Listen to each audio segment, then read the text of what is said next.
আউযু বিল্লাহি মিনাশ শাইতানির রাজিম। বিসমিল্লাহির রহমানির রহিম। আসসালামু আলাইকুম সকল ইআরটিসি ফাইটার বৃন্দকে। আশা করি সকলেই ভালো আছেন।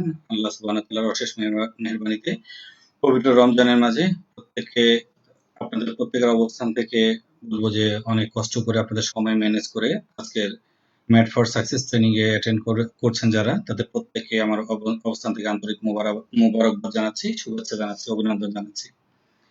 আপনাদের জ্ঞাতার্থে জানিয়ে দিচ্ছি, আসলে আমরা মালয়েশিয়া থেকে আজকে ট্রেনটি পরিচালনা করছি এবং মালয়েশিয়ায় বর্তমান লোকাল টাইম হচ্ছে বিকেল 5টা 3 মিনিট, অর্থাৎ বিকেল 5টা একেবারে শেষ প্রান্ত।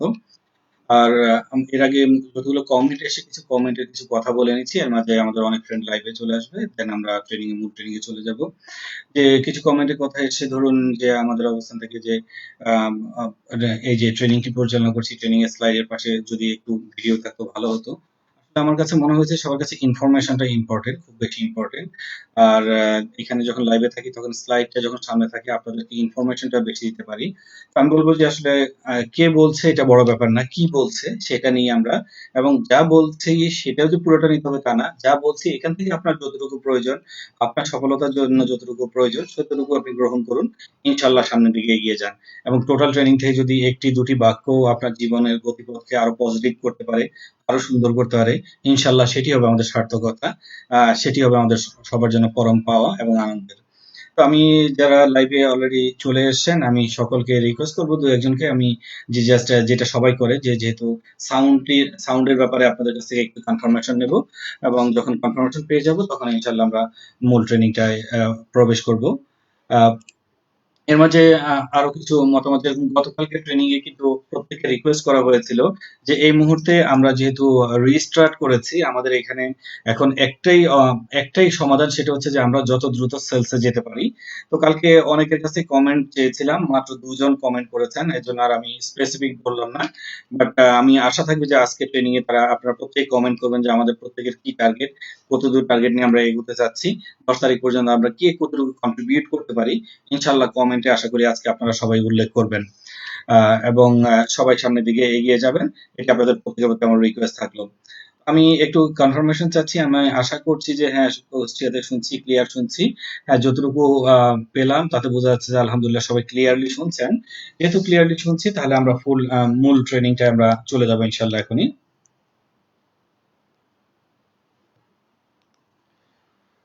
তো বিসমিল্লাহির রহমানির রহিম।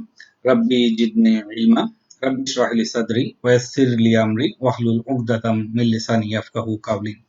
আল্লাহ সুবহানাহু ওয়া তাআলা আমাদের প্রত্যেকের জ্ঞানকে বর্ধিত করে দিক।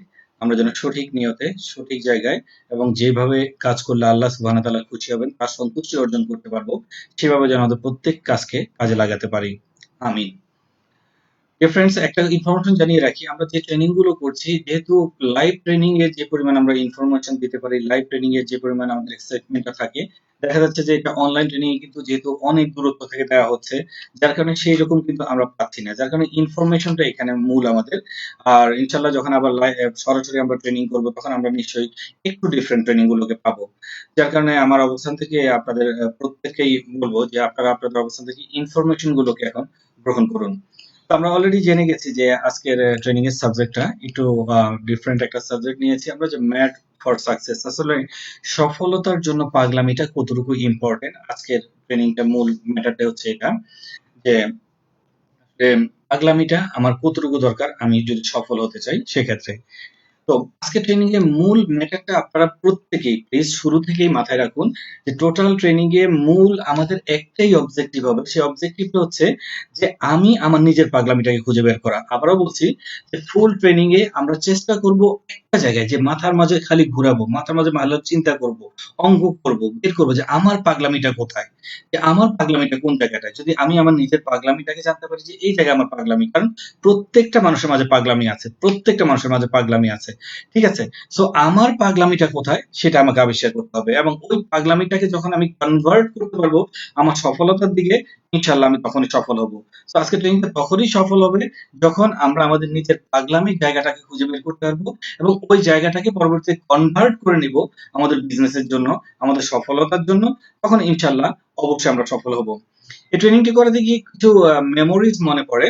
যে একটা মেমোরি হচ্ছে, যেরকম আমি যখন এই ট্রেনিংটি সিলেটে করাই, তখন আমার জানা ছিল না, ট্রেনিং শেষে জানলাম যে ওখানে বাংলাদেশের স্বনামধন্য একজন মানসিক যে রোগীর ডাক্তার উনি ছিলেন, সাইকোলজিস্ট ছিলেন।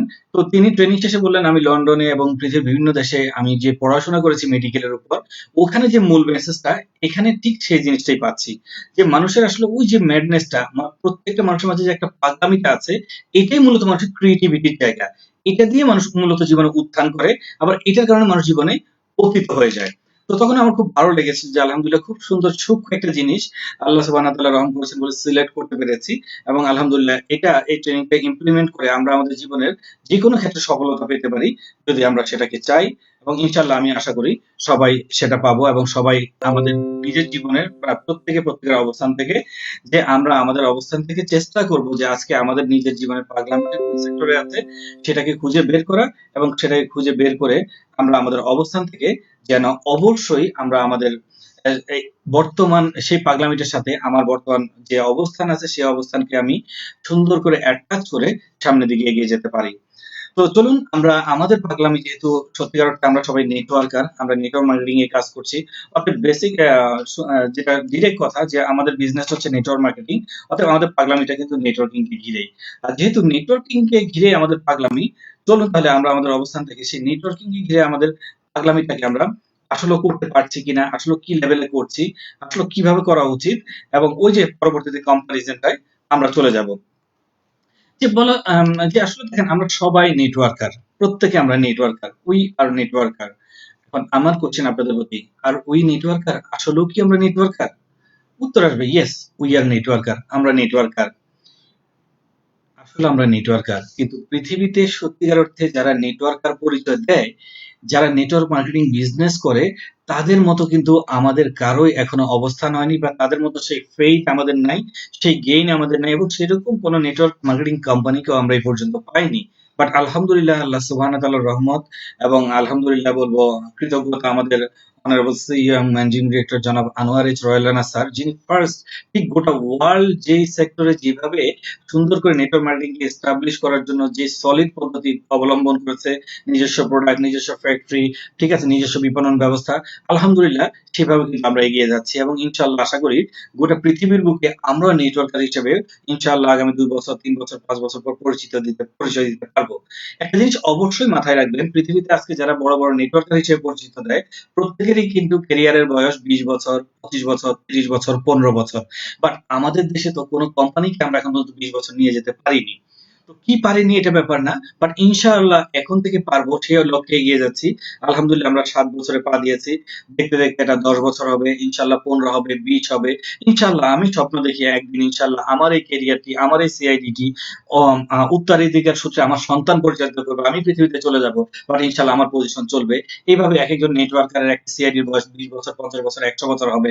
এটি আমার স্বপ্ন দেখে আমি এক্সেলেন্টকে দিয়ে সত্যি অর্থে মন থেকে বললাম, এবং ইনশাআল্লাহ আপনারাও আশা করি সেভাবে স্বপ্ন দেখছেন এবং দেখবেন, এবং সেভাবে আপনারা প্রত্যেকে এগিয়ে যাবেন। দেখুন, আমাদের ক্যারিয়ারটাও কিন্তু অন্যান্য ক্যারিয়ারের মতো, লাইক নেটওয়ার্কার, লাস্টে ইয়ার, দেখুন teacher, doctor, engineer, lawyer, barrister, প্রত্যেকটা জায়গায় ইয়ার, ঠিক নেটওয়ার্কার, যে তারা একটা নেটওয়ার্ক তৈরি করে, এই নেটওয়ার্ক তৈরি করার মাধ্যমে একটা সেবা বা একটা সার্ভিস আমরা মানুষকে পৌঁছে দেই। আর যেহেতু বড় একটা নেটওয়ার্কে সেবা এবং সার্ভিস পৌঁছে দেই, যার কারণে ক্ষুদ্র ক্ষুদ্র কমিশনই একদম আমাদের জন্য বড় একটা আর্নিং নিয়ে আসে। এটাই হচ্ছে কিন্তু এই সেক্টরটার মূল সিক্রেট বা মূল বিউটি, যেটি আমরা সবাই জানি। কিন্তু কথা হলো, we are networker, but hour thinking is not like a networker. সত্যিকার অর্থে তাই, আমরা নেটওয়ার্কার, কিন্তু আমাদের চিন্তা ভাবনাটা কিন্তু একজন নেটওয়ার্কারের মতো এখনো গড়ে ওঠেনি। আমাদের চিন্তা ভাবনাটা যখন নেটওয়ার্কারের চেয়ে গড়ে উঠবে, একটু নেটওয়ার্কারের মতো গড়ে উঠবে, তখন কিন্তু আমরা স্বতন্ত্র একটা পরিচয় দিব। নেটওয়ার্কার হবে একটা স্বতন্ত্র পরিচয়, এবং এটাকে সোসাইটি অনেক রিকগনাইজ করবে, সোসাইটি অনেক রেসপেক্ট করবে। আর সোসাইটি থেকে সেই রিকগনাইজেশন এবং রেসপেক্ট আসতে হলে সোসাইটিতে আরো যত কেরিয়ার আছে, সোসাইটিতে আরো যত পরিমাণ প্রফেশন আছে, সবাইকে আমাদের রেসপেক্ট দিতে হবে। সবাইকে সবার অবস্থান থেকে তাদের স্ব সম্মানে সম্মানিত করে আমাদের সম্মান আদায় করে নিতে হবে। Brother and sister, this is our first request আজকের এই ট্রেনিং এ, যে আমার পাগলামিটা আমি তখনই শুরু করবো এবং পাগলামিটা সবাই তখনই অ্যাপ্রিসিয়েট করবে যখন আমি অন্যদেরকে অ্যাপ্রিসিয়েট করতে পারবো। কারণ পৃথিবীতে সবাই একটা কাজ করে বাঁচবে না। আল্লাহ সুবহানাহু ওয়া তাআলা কোরআনে বলে দিয়েছেন, আমি চাইলে গোটা পৃথিবীর সব মানুষকে একটা ধর্মে দীক্ষিত করতে পারতাম, একটা গ্রুপে পাঠাতে পারতাম, বাট ভিন্ন ভিন্ন জাতিতে ভিন্ন ভিন্ন গ্রুপে বিভক্ত করে দিয়েছি, ভিন্ন ভিন্ন ধর্মে বিভক্ত করে দিয়েছি। রিজন কি? রিজন হচ্ছে তোমরা যেন পরিচিত হতে পারো এবং বেসটা যেন বেরিয়ে আসে। অতএব যদি আপনার কম্পেয়ার করার মতো কেউ না থাকে, তাহলে আপনি যে সেরা এটা বুঝবেন কিভাবে? বাট আপনি কখনোই এভাবে সেরা হতে পারবেন না অন্যদেরকে ছোট করে। বাট অন্যদের সাথে থেকে তাদেরকে সম্মানিত যখন করবেন, তারা যখন উল্টো আপনাকে রিকগনাইজ করবে, তখনই আমরা ইনশাআল্লাহ সম্মানিত হব। যার কারণে আমার আজকে আপনাদের সবার প্রতি আমার রিকোয়েস্ট, যতগুলো কেরিয়ার আছে কোনো কেরিয়ারই ছোট নয়। একজন রিক্সা চালক, তারটাও কেরিয়ার। একজন বাজারে ছোট্ট একটা দোকান নিয়ে বসছেন, সবজি বিক্রি করেন, তারটাও কেরিয়ার। একজন টিচার, একজন ডক্টর, একজন ইঞ্জিনিয়ার, একজন লয়ার। সমাজে যদি একেকজন একেকটা রোল প্লে না করতো, তাহলে কিন্তু আমরা কোনোভাবেই সমাজে টিকে থাকতে পারতাম না। বাট এই যারা রোল প্লে করছেন, সবার সাথে সুন্দর একটা ভালোবাসার নেটওয়ার্ক তৈরি করে তাদেরকে এক্সিলেন্ট সার্ভিস প্রদান করার মাধ্যমে আমরা কিন্তু আমাদের যে নেটওয়ার্কটা এটাকে আরো সমৃদ্ধ করতে পারি, শক্তিশালী করতে পারি এবং ইনশাআল্লাহ তাদের মাঝে অনেকে তাদের সেই কেরিয়ার থেকে যখন এই কেরিয়ারটাকে অনেক বেশি আনন্দ পাবে, এই কেরিয়ারটাকে যখন অনেক বেশি গুরুত্বপূর্ণ মনে করবে, তখন ইনশাআল্লাহ আমাদের কেরিয়ারটা আরো সম্মানিত হবে, আমরা সামনের দিকে আরো এগিয়ে যেতে পারবো এবং গোটা পৃথিবীতে নেটওয়ার্কাররা যেভাবে সমাদৃত হয়ে আসছেন, যেভাবে সম্মানিত হয়ে আসছেন, ইনশাআল্লাহ আমাদের দেশেও আমরা সেটা পাবো। বাট আমরা পাওয়ার আগে আমরা সবাইকে দেব। এটি অবশ্যই আমরা মাথায় রাখবো। Because we don't know the power of networking. সত্যিকার অর্থে তাই আমরা নেটওয়ার্কিং এর পাওয়ারটা জানি না। আপনি যখন নেটওয়ার্কিং এর পাওয়ারটা জানবেন, যখন এই নেটওয়ার্কিংটাকে উপভোগ করবেন, বললাম তো, ইনশাআল্লাহ উপভোগ করে যান। দেখবেন ৩ বছর, ৫ বছর, ৭ বছর, ১২ বছর পর এটার পাওয়ার কত বিস্তৃত। এটা আপনাকে কত দিক দিয়ে হেল্প করছে, কত দিক দিয়ে আপনাকে আপনার কোঅপারেশন করছে এবং কত দিক দিয়ে আপনি এটা দ্বারা হেল্প পাচ্ছেন। দ্যাটস ওয়াই আমি আপনাদের প্রতি প্রত্যেককে রিকোয়েস্ট করব একটি জিনিস, যে আজকে থেকে নেটওয়ার্কিং এর পাওয়ারটা আমরা জানতে চেষ্টা করব। চলুন নেটওয়ার্কিং এর পাওয়ার জানার আগে যে এই নেটওয়ার্কিং ভাবনাটা কোত্থেকে আসলো, ক্যারিয়ারের রেভলিউশনটা কোন জায়গা থেকে ঘটলো, আমরা একটু আইডিয়া নিয়ে নিই যে ক্যারিয়ার রেভলিউশন, যে পৃথিবীতে এই ক্যারিয়ার গুলো কিভাবে মানুষের কাছে আসলো। সেক্ষেত্রে দেখবো যে আমি কি বলেছি যে ক্যারিয়ার রেভলিউশন দেখলে আমরা দেখবো নেটওয়ার্কিংটা হচ্ছে সবচেয়ে লেটেস্ট। লেটেস্ট মানে হচ্ছে নেটওয়ার্কিং সর্বকনিষ্ঠ। আর পরিবারের সবচেয়ে ছোট ছেলেটা যদি অনেক বেশি ইনকামও করে, বাট তার যদি গলা অনেক উঁচু হয়, অন্যরা কিন্তু ইনকাম কম করলো তাকে কিন্তু ঘর থেকে বের করে দেয়। কথাটা মাথায় রাখতে হবে, আবারও বলছি।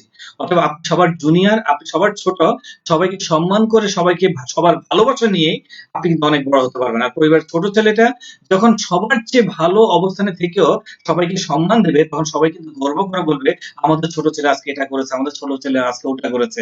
তখন কিন্তু সবাই আপনাকে মাথায় তুলে নাচবে, বুকে নিয়ে রাখবে। তো নেটওয়ার্কাররা ইনশাআল্লাহ আমি আশা করি সবাই সেটা পারবো। চলুন ক্যারিয়ার রেভলিউশনটা দেখি।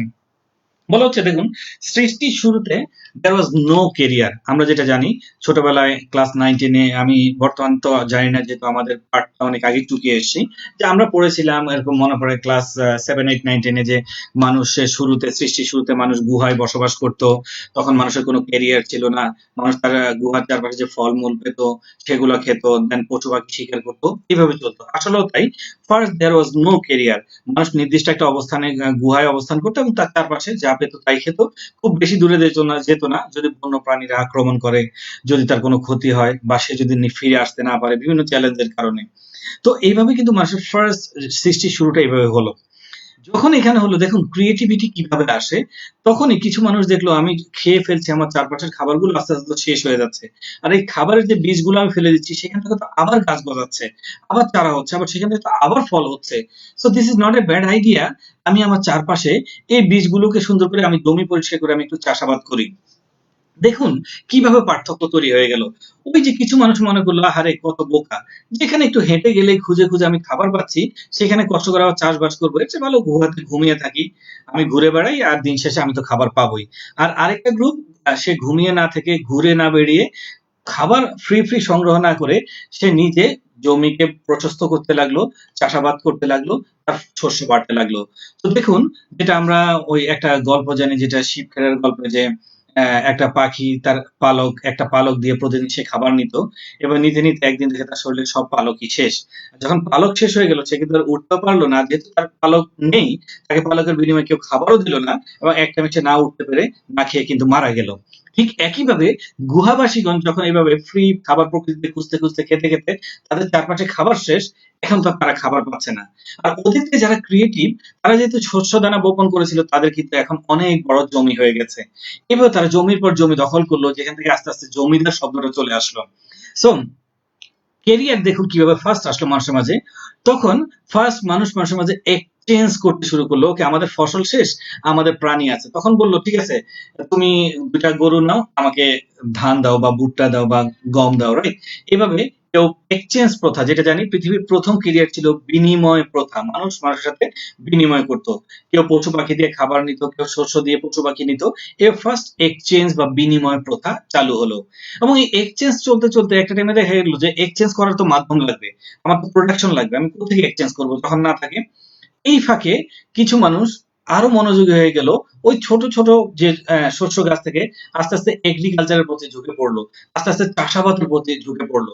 আর যখনই চাষাবাদের প্রতি ঝুঁকে পড়লো, যারা ওই ফ্রি ফ্রি খেত আর ঘুমোতো, তারা দেখলো আমাদের তো খাবার নাই, তখন ওই যারা চাষাবাদ করে তাদের কাছে যেতে লাগলো যে আমাকে হেল্প করো, আমি তো ইয়ে করতে চাই। তখন ওই যারা এগ্রিকালচার হলো, তারা আস্তে আস্তে বিজনেস শুরু করলো।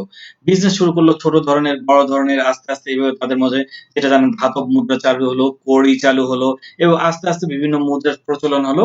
এবং এই যখন বিজনেস শুরু করলো, তখন দেখলো এই লোকগুলো যে আমি তো একা বিজনেস চালাতে পারছি না, আমার তো কিছু মানুষের হেল্প দরকার। তখন ওই যে বসে থাকা ওই অলস ব্যক্তিগুলো, তাদেরকে তখন, যেটা গোলাম হিসেবে বা যাদের, যেটা আমরা জানি যে আদিকালে প্রচলিত ছিল, দাস প্রথা প্রচলিত ছিল, দাস হিসেবে মানে চাকর বা চাকরি হিসেবে তাদেরকে দিল। আমি কিন্তু বর্তমান চাকরিকে অবহেলা করছি না, অসম্মান করছি না। আমার বাবাও জব করেছে, আমি নিজেও জব করেছি। অর্থাৎ আমি জবকে অবশ্যই সম্মান দিচ্ছি, বাট আমি ওই সময়টাকে বোঝানোর জন্য বলছি যে ওদের বিজনেসটাকে পরিচালনা করার জন্য এবার তখন জব সিস্টেমটা চলে আসলো, যে তুমি এত ঘন্টা যদি আমার এখানে হেল্প করো, তাহলে দিন শেষে তুমি এভাবে পাবে। অতএব ওই স্বাধীন মানুষগুলোর স্বাধীনতা কিন্তু আস্তে আস্তে হারিয়ে গেল। তখন আস্তে আস্তে দাস প্রথা চলে আসলো। মানুষের মাঝে রিটায়ারমেন্ট স্যাটিসফ্যাকশন ঢুকিয়ে দেওয়া হলো, যে তুমি রিটায়ার করলে এত পাবে, অর্থাৎ সারা জীবন তুমি কাজ করে যাও। মানুষের জীবন থেকে এন্টারটেনমেন্টটা হারিয়ে গেল। মানুষ যখন তখন যা ইচ্ছা করবে, সেই শখটা হারিয়ে গেল। এবং এখান থেকে পরবর্তীতে আপডেটেড হয়ে আসলো ট্রেডিশনাল ব্যবসা, যেটিকে বর্তমানে আমরা খুব ভালোভাবে চিনি, গোটা বিশ্বব্যাপী চিনি, যে ট্রেডিশনাল বিজনেস। যে মানুষ তার প্রোডাকশন করছে, এই প্রোডাক্টটা মানুষের কাছে পৌঁছে দেবে। যখন এই প্রোডাকশন মানুষের কাছে পৌঁছে দেবে, তখন মানুষ মাধ্যম হিসেবে বেছে নিল বিজ্ঞাপনকে, যেটি আমরা বর্তমান সময়ে দেখি যে বিজ্ঞাপন ট্রেডিশনালে প্রচুর বিজ্ঞাপন প্রচারিত হচ্ছে, এবং যেই প্রোডাক্টের বিজ্ঞাপন আমরা যতটুকু দেখছি, জানছি, শুনছি, তখন আমরা সেটিকে নিচ্ছি। বাট অনেক ক্ষেত্রেই বর্তমান সময়ে এসে দেখা গেছে, বিজ্ঞাপনে আমরা যা যা দেখি, যা যা শুনি, প্রোডাক্টটি কেনার পর সেই পরিমাণ গুণগত মান পাই না। যার কারণে 1950 দিকে ডক্টর কার্ল রেইনবার্গ তিনি চিন্তা করলেন যে আসলে মানুষ প্রোডাক্টের কথা যেভাবে বলে, মানুষ শোনে, ওইভাবে তো পায় না। সেক্ষেত্রে ভালো আমি ডাইরেক্ট মানুষকে প্রোডাক্ট দিব।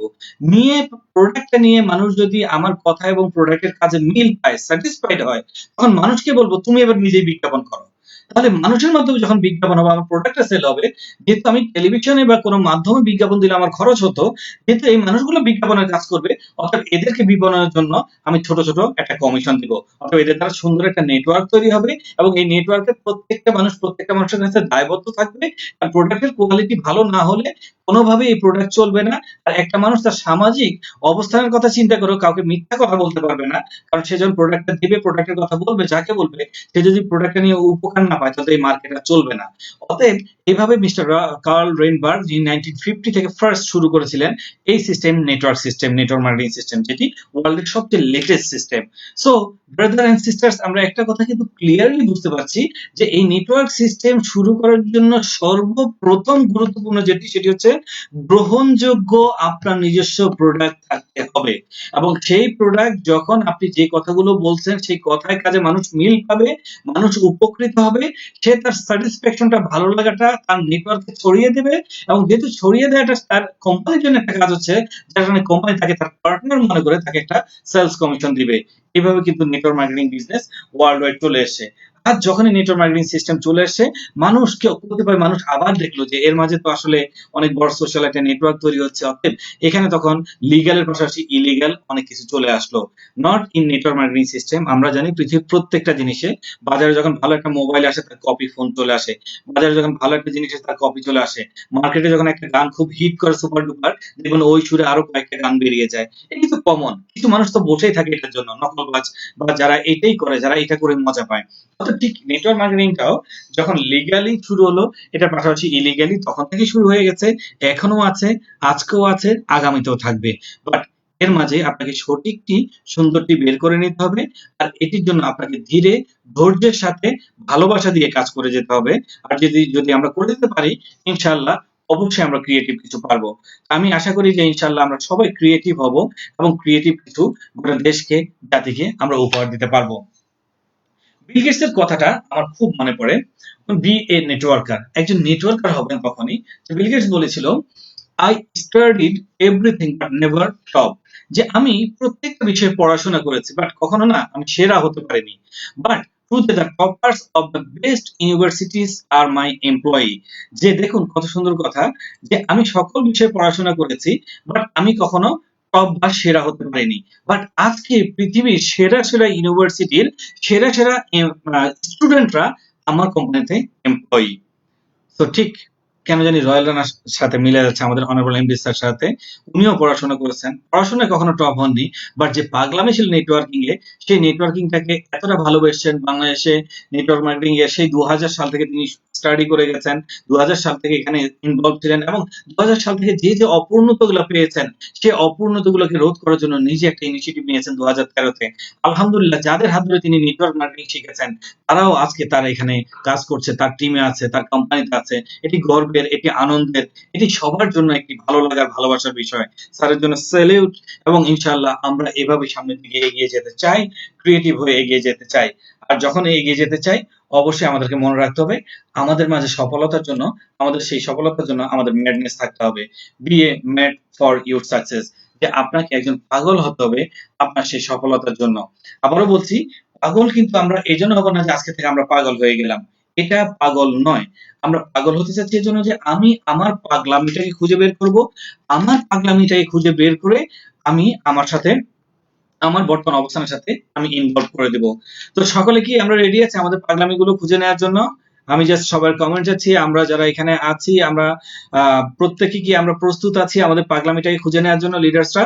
যদি খুঁজে নেওয়ার জন্য রেডি থাকি, আমি আবারও বলবো আপনাদের অন্যান্য কমেন্টের পাশাপাশি আমি চাই আজকে 7 তারিখ, 8, 9, 10 এই 3 দিনের মধ্যে কে কতটুকু পাগলামি করব, কার কতটুকু ভিতরে ক্রিয়েটিভিটি আছে, কে কতটুকু সেলস লিডার, কে কতটুকু সেলস দেখাতে পারবো, সেটি অবশ্যই আপনাদের কমেন্টে চাবো, যেটি আমাকে অনেক বেশি মোটিভেট করবে, এবং ইনশাআল্লাহ ট্রেনিং শেষে আমি একে একে আপনাদের সেগুলোর প্রত্যেকটার উত্তর দেওয়ার চেষ্টা করব। So be a mad for your success. চলুন, আপনি আপনার সাকসেসের জন্য পাগল হওয়ার আগে আপনাকে চিন্তা করতে হবে পৃথিবীতে কোথায় কোথায় পাগলামি আছে, সেগুলো আমরা একটু দেখে নিব। যেহেতু বলেছি যে পাগলামি গুলোকে দেখেই আমি আমার পাগলামিটাকে আবিষ্কার করবো, চলুন কিছু পাগলামি দেখে নিই, এর মধ্যে আমরা খুঁজে পাই কিনা আমাদের পাগলামিকে। বলা হচ্ছে, every beginner become mad for learn, যে প্রত্যেকটা বিগিনার পাগল হয়ে যায় শেখার জন্য। চিন্তা করুন, আপনি আপনার জীবনে যখন প্রথম কোনো কিছু শিখেছিলেন, কেবল ছিল সেটা পাগলামি। একটু চিন্তা করে দেখুন, একটু মনে করে দেখুন আপনার ছোটবেলা থেকে। সেই ছোটবেলায় যখন আপনি কিছুই বুঝতেন না, কিছুই জানতেন না, তখনই কিন্তু আপনি শুরু করেছিলেন ফার্স্ট মাম মাম মাম মাম, কথা বলার জন্য পাগল হয়ে গিয়েছিলেন। উল্টা পাল্টা যাই আসুক আপনি কিন্তু বলে গেছেন। বাট আপনার ওই কথাটি কিন্তু সবাই অ্যাপ্রিশিয়েট করেছে, সবাই মজা পেয়েছে। আপনি কিন্তু সেইজন যিনি ফার্স্ট, আপনি আপনার জীবন থেকে এরকম অনেকগুলো এক্সাম্পল পেতে পারেন। আপনি যখন ফার্স্ট ধরে নিন কোন একটা খেলা শিখেছিলেন, তখন কেমন পাগলামি ছিল আপনার মাঝে। আপনি যখন হাতে লিখা শিখেছিলেন, মনে পড়ে কিনা আপনার মাঝে কেমন পাগলামি ছিল। তখন কিন্তু একেকটা অক্ষর লিখতে আপনার অনেক কষ্ট হতো। বাট আপনি কিন্তু আজকে গল্প লিখতে পারছেন, কবিতা লিখতে পারছেন। বাট একদিন কিন্তু কোন একটা পাগলামি যদি আপনার মাঝে না থাকতো, তাহলে আপনি ইংলিশ, আরবি, বাংলা এত কিছু কিন্তু আপনি শিখতে পারতেন না। আমি যেটা আসলে এই ট্রেনিংটা খুব টাচ করে, যেহেতু লাইভ ট্রেনিং হলে খুব মজা হতো। তারপর আমাদের অবস্থান থেকে এখান থেকে আমরা এনজয় করতে পারবো। যে দেখা যাচ্ছে যে আমাদের বিগিনিং এর যেরকম একটা এক্সাম্পল আমি সবসময় দিয়ে থাকি, যে কারা কারা, আমি জানি না কারা কারা জীবনে বাইসাইকেল চালিয়েছেন। এটা যখন ট্রেনিং এ দেখি যে 70-80% পিপল বাইসাইকেল চালিয়েছেন। তো আমার জীবনের বিগিনিংটা বলি, যে যখন ফার্স্ট সাইকেল দেখলাম, এটা 1992-93 ওই টাইমের কথা বলছি। যে ওই টাইমে কিন্তু আসলে ছোট সাইকেল ছিল খুব এক্সপেন্সিভ এবং রেয়ার। তখন ওই যে হিরো সাইকেল ছিল, ফনিক্স সাইকেল ছিল, বাট সাইকেল গুলো ছিল অনেক বড়, বাট সাইকেল অনুসারে আমার সাইজ ছিল অনেক ছোট। যার কারণে তখন দেখা যেত সাইকেল চালানোর জন্য কি করতাম, সাইকেলের মাঝে যে রডটা আছে রডের মাঝে পা ঢুকিয়ে দিয়ে তারপরে সাইকেল চালানো প্র্যাকটিস করতাম। বাট এই প্র্যাকটিস করতাম কিন্তু অনেক দূরে যেয়ে। কেন করতাম দূরে যেয়ে? কারণ রডের মধ্যে দিয়ে পা ঢুকিয়ে সাইকেল চালানো একটা ইজ্জতের ব্যাপার মনে হতো, যে মান সম্মানের ব্যাপার মনে হতো। যার কারণে কিন্তু অনেক দূরে যেয়ে চালাতাম। আর যখন চালাতাম দেখেন খালি মাঠ, খোলা মাঠ, কোনো কিছু নেই, এক হাতে হ্যান্ডেলটা ধরে আরেক হাতে রডটা ধরে ভিতরে দিয়ে সাইকেল চালাচ্ছি, সামনে কেউই নেই, তারপর কিন্তু সাইকেল যায় দাম করে কিন্তু একটা গর্তের মধ্যে পড়ে যাচ্ছে। অবাক করা যে কিছুই নাই, সামনে কোনো কিছুই নাই, সাইকেল কিন্তু অটোমেটিক পড়ে যাচ্ছে, এবং পড়ে গিয়ে দেখা যাচ্ছে যে পরবর্তীতে পাটা কেটে গেল, রক্ত বেরোলো। দেখা যাচ্ছে যে গরমকালে তখন ফুল প্যান্ট পরে ঘুরতাম, কারণ ছোটবেলায় কিন্তু বাচ্চারা হাফ প্যান্ট পরে, হাফ প্যান্ট পরে গরমকালে, কারণ পাটা কেটে গেছে, এটা যদি কাউকে দেখে এটাও তো একটা ইজ্জতের ব্যাপার, রাইট? তো চিন্তা করে দেখুন, সে আপনি কিন্তু আস্তে আস্তে পরবর্তী সিটের উপর উঠলেন, প্যাডেল লাগাল পাচ্ছেন না, তারপরে এক পা দিয়ে শিখলেন, এবং আস্তে আস্তে শিখলেন, এবং শিখতে শিখতে শিখতে শিখতে কিন্তু একটা টাইমে আপনি এই সাইকেলটাকে আপনার পুরো নিয়ন্ত্রণে নিয়ে আসলেন, এবং একটা টাইমে কিন্তু আপনি 2 হাত ছেড়ে সাইকেল চালাচ্ছেন। একটা টাইমে কিন্তু আপনার পাশে যে সাঁই সাঁই করে গাড়ি যাচ্ছে, অনেক কিছু যাচ্ছে, রাস্তা চিকন রাস্তা দিয়ে সাইকেল চালাচ্ছেন, সাইকেল কিন্তু আপনার পড়ছে না। একটা টাইমে আপনার ঘাড়ে একজনকে উঠালেন, সামনে রডে একজনকে বসালেন, পেছনে একজনকে বসালেন, তারপর হাত ছেড়ে সাইকেল চালাচ্ছেন, সাইকেলটা কিন্তু আর পড়ছে না। সো চিন্তা করে দেখুন যে আপনার সেই স্টার্টিংটা কত কষ্টের ছিল, আর পরবর্তীতে এই যে আনন্দ করে চালাচ্ছেন এটা কত কষ্ট। ইয়েস, পরবর্তী যখন চালাচ্ছেন কোনোই কষ্ট নেই। আর সাইকেলে যখন প্রথম ১টা ২টা ৩টা প্যাডেল মারেন তখন অনেক এনার্জি যায়। বাট যখন সাইকেলটা একটা গতিতে চলে আসে তখন কিন্তু পাটা গোলালেই সাইকেল কিন্তু চলছে। Brother and sister, trust me, ওই শুরুর পাগলামিটা ছিল বলেই, পা কেটে গেছে, ছিলে গেছে, থেমে যাননি বলেই আপনি কিন্তু একদিন উঠতে পেরেছেন, আপনি অনেককে নিয়ে উঠতে পেরেছেন। একইভাবে আপনি আপনার বিজনেস শুরু করেছেন। মনে রাখবেন আজ একজন স্টারের জন্য বিজনেসটা এখন কোনো ম্যাটার না। তার অবস্থান দেখেই যে কেউ জয়েন করে ফেলবে। বাট ওই স্টার যখন বিজনেস শুরু করেছিল ওইটা ছিল তার জন্য বড় ম্যাটার। তখন কিন্তু তাকে অনেক কষ্ট করে কাঠখড় পুড়িয়ে ১০ জনকে ২০ জনকে প্রেজেন্টেশন দেখিয়ে মানুষ বুঝতে চায় না, মিসআন্ডারস্টুড হয়, এবং এটার জন্য তথাকথিত নেটওয়ার্কাররাই দায়ী, এবং ইনশাআল্লাহ আমরা এক্সিলেন্ট এর নেটওয়ার্কাররা ইনশাআল্লাহ সেই দায়ভারটাকে দূর করব। ইনশাআল্লাহ সবার মাঝে ভালোবাসার বন্ধন তৈরি করব। সবার মাঝে একটা সুন্দর গ্রহণযোগ্যতা ইনশাআল্লাহ আমরা তৈরি করব। আমি আশা করি সবাই আমার সাথে আছেন, এবং সবাই ইনশাআল্লাহ একত্রে আমরা সেটা পারব। সো স্টার্টিং এ আমাদেরকে অনেক কষ্ট করতে হবে। পরিবেশের সাথে কষ্ট করতে হবে, গেস্টের সাথে কষ্ট করতে হবে, আমাকে প্রোডাক্ট বুঝতে হবে, আমাকে ট্রেনিং করতে হবে, আমাকে কত কিছু যে করতে হবে। বাট যখন ইনশাআল্লাহ আমি একজন ডিএম হয়ে যাব, যখন আমি একজন স্টার হয়ে যাব, তখন অনেক কিছুই করতে হবে না। অটোমেটিকলি সবকিছু হবে। এটাই কিন্তু নিয়ম, এটাই বাস্তবতা। এটাকে নিয়েই আমাদেরকে আগাতে হবে। আমি আশা করি অবশ্যই আমরা এই পাগলামিটাকে মাথায় নিলাম, এবং আমার পাগলামি কোথায় আমরা খুঁজতে শুরু করে দিলাম। চলুন আরেকটা পাগলামিকে দেখি, যে পাগলামি হচ্ছে ইউনিভার্সাল পাগলামি, যেটি হচ্ছে a mother become mad for a baby. যে একজন মা তার বেবির জন্য, তার বাচ্চার জন্য কতটুকু পাগল থাকে একটু চিন্তা করে দেখুন। একটা মেয়ে, বলা হয় তার মানে মাতৃত্বই তাকে একজন মেয়েকে পূর্ণতা দান করে, এবং মাতৃত্ব বা একজন মায়ের মাতৃত্বটা যে কতটা সম্মানের এবং কতটা কষ্টের, কতটা স্যাক্রিফাইসের, এটা স্বয়ং যিনি সৃষ্টি করেছেন তিনি বুঝেছেন বলেই সেই মায়ের পায়ের নিচে সন্তানের বেহেশত রেখেছেন। এটা বুঝেছেন বলেই সেই সৃষ্টিকর্তা আমাদের মহান রব্বুল আলামিন মাদেরকে সবচেয়ে বেশি সম্মান দিয়েছেন। একটু চিন্তা করে দেখুন সেই মায়ের পাগলামিটা, যে কতটুকু পাগল হলে তিনি চিন্তা করেন তার মাঝে আরেকটি প্রাণ আসবে, সে একদিন পৃথিবীতে আসবে, হাসবে, যার জন্য তার কিন্তু চিন্তা নেই যে, আপনি জানেন প্রত্যেকটা মেয়ে তার যে ফিগারটি রয়েছে সেটিকে বিসর্জন দিয়ে দেয় যখন তার বাচ্চাটি হয়। এটি খুবই স্বাভাবিক। বাট তিনি কিন্তু তার ফিগারের কথা চিন্তা করেন না। তিনি তার সৌন্দর্যের কথা চিন্তা করেন না। তিনি চিন্তা করেন তার বেবির কথা। এবং চিন্তা করেন ১ মাস, ২ মাস, ৩ মাস, ৪ মাস, ৬ মাস, ৮ মাস, এই যে মা যখন বাচ্চা তার গর্ভে বেড়ে ওঠে, এই টাইমে মা কিন্তু তার সকল শখকে স্যাক্রিফাইস করে, যেটি গত ট্রেনিং আমরা জেনেছি। তার টোটাল আশা আকাঙ্ক্ষাকে নির্ভর করে যে তার বাচ্চা নির্ভর। তার নিজস্ব কোনো উইশ থাকে না। তার বাচ্চার জন্য যেটা ভালো সেটা তিনি খাচ্ছেন। তার বাচ্চার জন্য যেটা করা ভালো সেটাই তিনি করছেন। সেইভাবেও কিন্তু দিনকে দিন তিনি পার করছেন। এবং লাস্ট টাইমটা একটু চিন্তা করুন। যখন চারপাশে সবাই আনন্দিত, সবাই একটা সুসংবাদ শোনার অপেক্ষায় আছে। কি হয়েছে, মোটামুটি ১০ মাসের কাছাকাছি চলে গেছে। এই মা কিছুদিনের মধ্যে তার সন্তানকে প্রসব করবেন। সবার মাঝে কত আনন্দ। কি রাখবেন, বাচ্চার নাম ছেলে হবে নাকি মেয়ে হবে, কত চিন্তা, কত কিছু বাজার করে রাখছে। বাট এই মা তখন প্রস্তুতি নিচ্ছেন যে, আল্লাহ যদি আমাকে পৃথিবী থেকে নিয়েও যাও, আমার সন্তানকে তুমি নিও না। আমার নিজের জীবনের বিনিময় হলো আমার সন্তানকে তুমি সুস্থ রেখো। আমরা সবাই জানি পৃথিবীর প্রত্যেকটা মা যখন তার সন্তান জন্ম দেওয়ার জন্য রেডি হন, তিনি তার পূর্বে তার মুরব্বীদের কাছে, তার তার মুরব্বীদের কাছে, তার ফ্যামিলির কাছে, সবার কাছে, তার হাজবেন্ডের কাছে মাপ চেয়ে যান। কারণ প্রত্যেকটা মাই জানেন তিনি ফিরতেও পারেন, নাও ফিরতে পারেন। চিন্তা করতে পারেন কতটুকু পাগলামি করে আপনার, আমাদের মা আমাদেরকে কত বড় পাগলামি করে আমাদেরকে এই পৃথিবীতে আসার জন্য রাস্তা করে দিয়েছেন। সেই মায়ের জন্য কতটুকু কৃতজ্ঞতা, কতটুকু ভালোবাসা আমাদের প্রদান করা উচিত। ইনশাআল্লাহ আমরা করব। সায়েন্স বলে একজন মা যখন একজন সন্তানকে জন্ম দেন, ওই মা তখন যে পরিমাণ প্রেশার নেন, সেই পরিমাণ প্রেশার একজন পূর্ণবয়স্ক পুরুষ মানুষকে যদি দেওয়া হয়, তার পাঁজরের হাড়টি কমসে কম ৪৩ বার ভাঙা সম্ভব। জাস্ট ইমাজিন করুন, একটা মানুষের তার পাঁজরের হাড়গুলো ৪৩ বার 43 টাইমস কমসে কম ভেঙে যাবে। এত পরিমাণ প্রেশার নিয়ে মা তার সন্তানকে পৃথিবীতে আমন্ত্রণ জানান।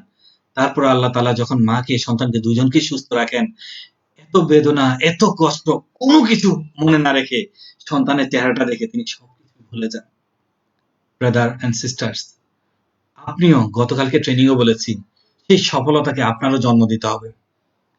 সেই সফলতার আপনাকেও জনক হতে হবে। আপনার সফলতাটার জন্য আপনাকেও এইভাবে স্যাক্রিফাইস করতে হবে, এইভাবে প্রস্তুত থাকতে হবে, এবং ইনশাআল্লাহ যত দুঃখ, যত কষ্ট আসুক, যত বাধাই আসুক, আপনি যদি সঠিক পথ থাকেন, আপনি যদি সততার সাথে বিজনেস করে যান, আপনি যদি অপরকে স্যাটিসফাইড করে এগিয়ে যান, ইনশাআল্লাহ অনেক কষ্টের পর মা যেরকম সন্তানকে দেখলে তার সকল কষ্ট ভুলে যায়, ইনশাআল্লাহ একদিন সফলতার মঞ্চে আপনিও একদিন আপনার সফলতার কাহিনী আমাদেরকে বলবেন। আমরা শুনবো, আমাদের চোখ দিয়ে পানি চলে আসবে। বাট ইনশাআল্লাহ সেদিন আপনার মুখে হাসি থাকবে। আপনি হাসবেন, ইনশাআল্লাহ আমরা কাঁদবো। আমি চাই এরকম একটি দিন আপনাদের প্রত্যেকের কাছ থেকে দেখতে, এবং ইনশাআল্লাহ অবশ্যই আমরা দেখব। চলুন, যে সন্তান জন্ম দিল সেই সন্তানকে নিয়ে, একটা চাইল্ডকে নিয়ে কথা বলি। কারণ আমরাও একদিন চাইল্ড ছিলাম, আমরা একদিন ছোট ছোট বাচ্চা ছিলাম। চিন্তা করুন, আমার আপনার প্রত্যেকের জীবনে তো আমরা এই পাগলামিটা করে আসছি। আমরা তো আসলে পাগল অবশ্যই। আগে ছিলাম প্রত্যেকটা সেক্টরের পাগল, আর যখন পরিপূর্ণ হয়ে পাগলামি করার সময়, এখন হয়ে গেছি আমরা অলসতার পাগল, এখন হয়ে গেছি আমরা এক্সকিউজ এর পাগল, এখন আমরা হয়ে গেছি জাস্ট পালিয়ে বেড়ানোর পাগল। সামনের দিকে আসতে হবে, ভেঙে ফেলুন জড়তা। বলা হচ্ছে a child become mad for walk. চিন্তা করুন, আপনার সেই ছোটবেলায় আপনি কতবার পড়ে গেছেন, পড়ে গিয়ে কাঁদছেন, পা ছিলে গেছে, পা থেকে রক্ত বেরিয়েছে, পা ফুলে গেছে, বাট আপনি কিন্তু ওই কেটে যাওয়া পা নিয়ে, রক্ত ঝরা পা নিয়ে আবার দাঁড়িয়েছেন। আপনি হামাগুড়ি দিতে পছন্দ করেন নাই। আপনি ২ পা দিয়ে দাঁড়ানোর জন্য বারবার দাঁড়িয়েছেন, ধাপ করে পড়ে গেছেন, আবার দাঁড়িয়েছেন, আবার পড়ে গেছেন।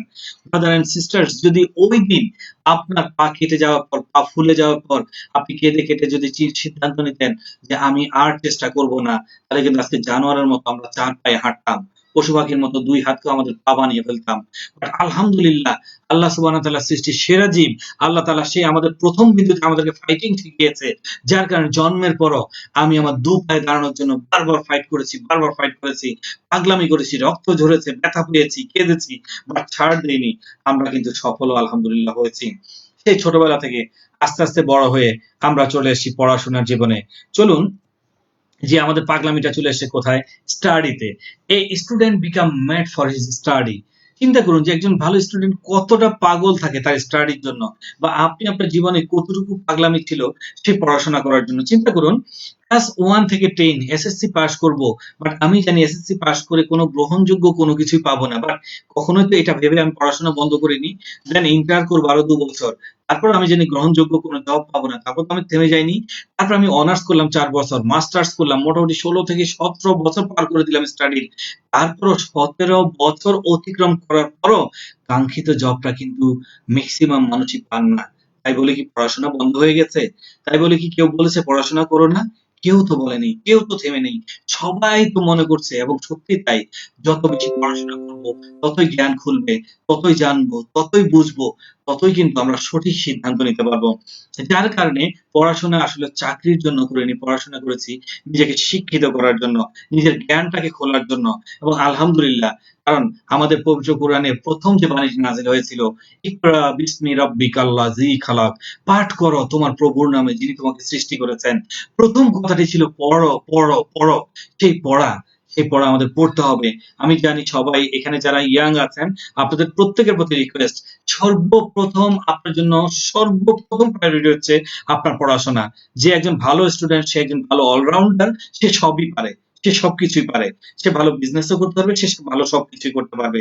এজন্য যখন আপনি ভালো একজন স্টুডেন্ট হবেন, ভালো একটি রেজাল্ট করবেন, আপনার রেজাল্ট ভালো হলে তখন যখন আপনি পাশাপাশি কিছু করতে চাইবেন, আপনার সমাজ, আপনার বাবা-মা, আপনার ফ্যামিলি আপনাকে সাপোর্ট করবে যে হ্যাঁ, সে তার পড়াশোনা ঠিক রাখছে, সে তার সব ঠিক রাখছে, অতএব কেন সাপোর্ট করব না?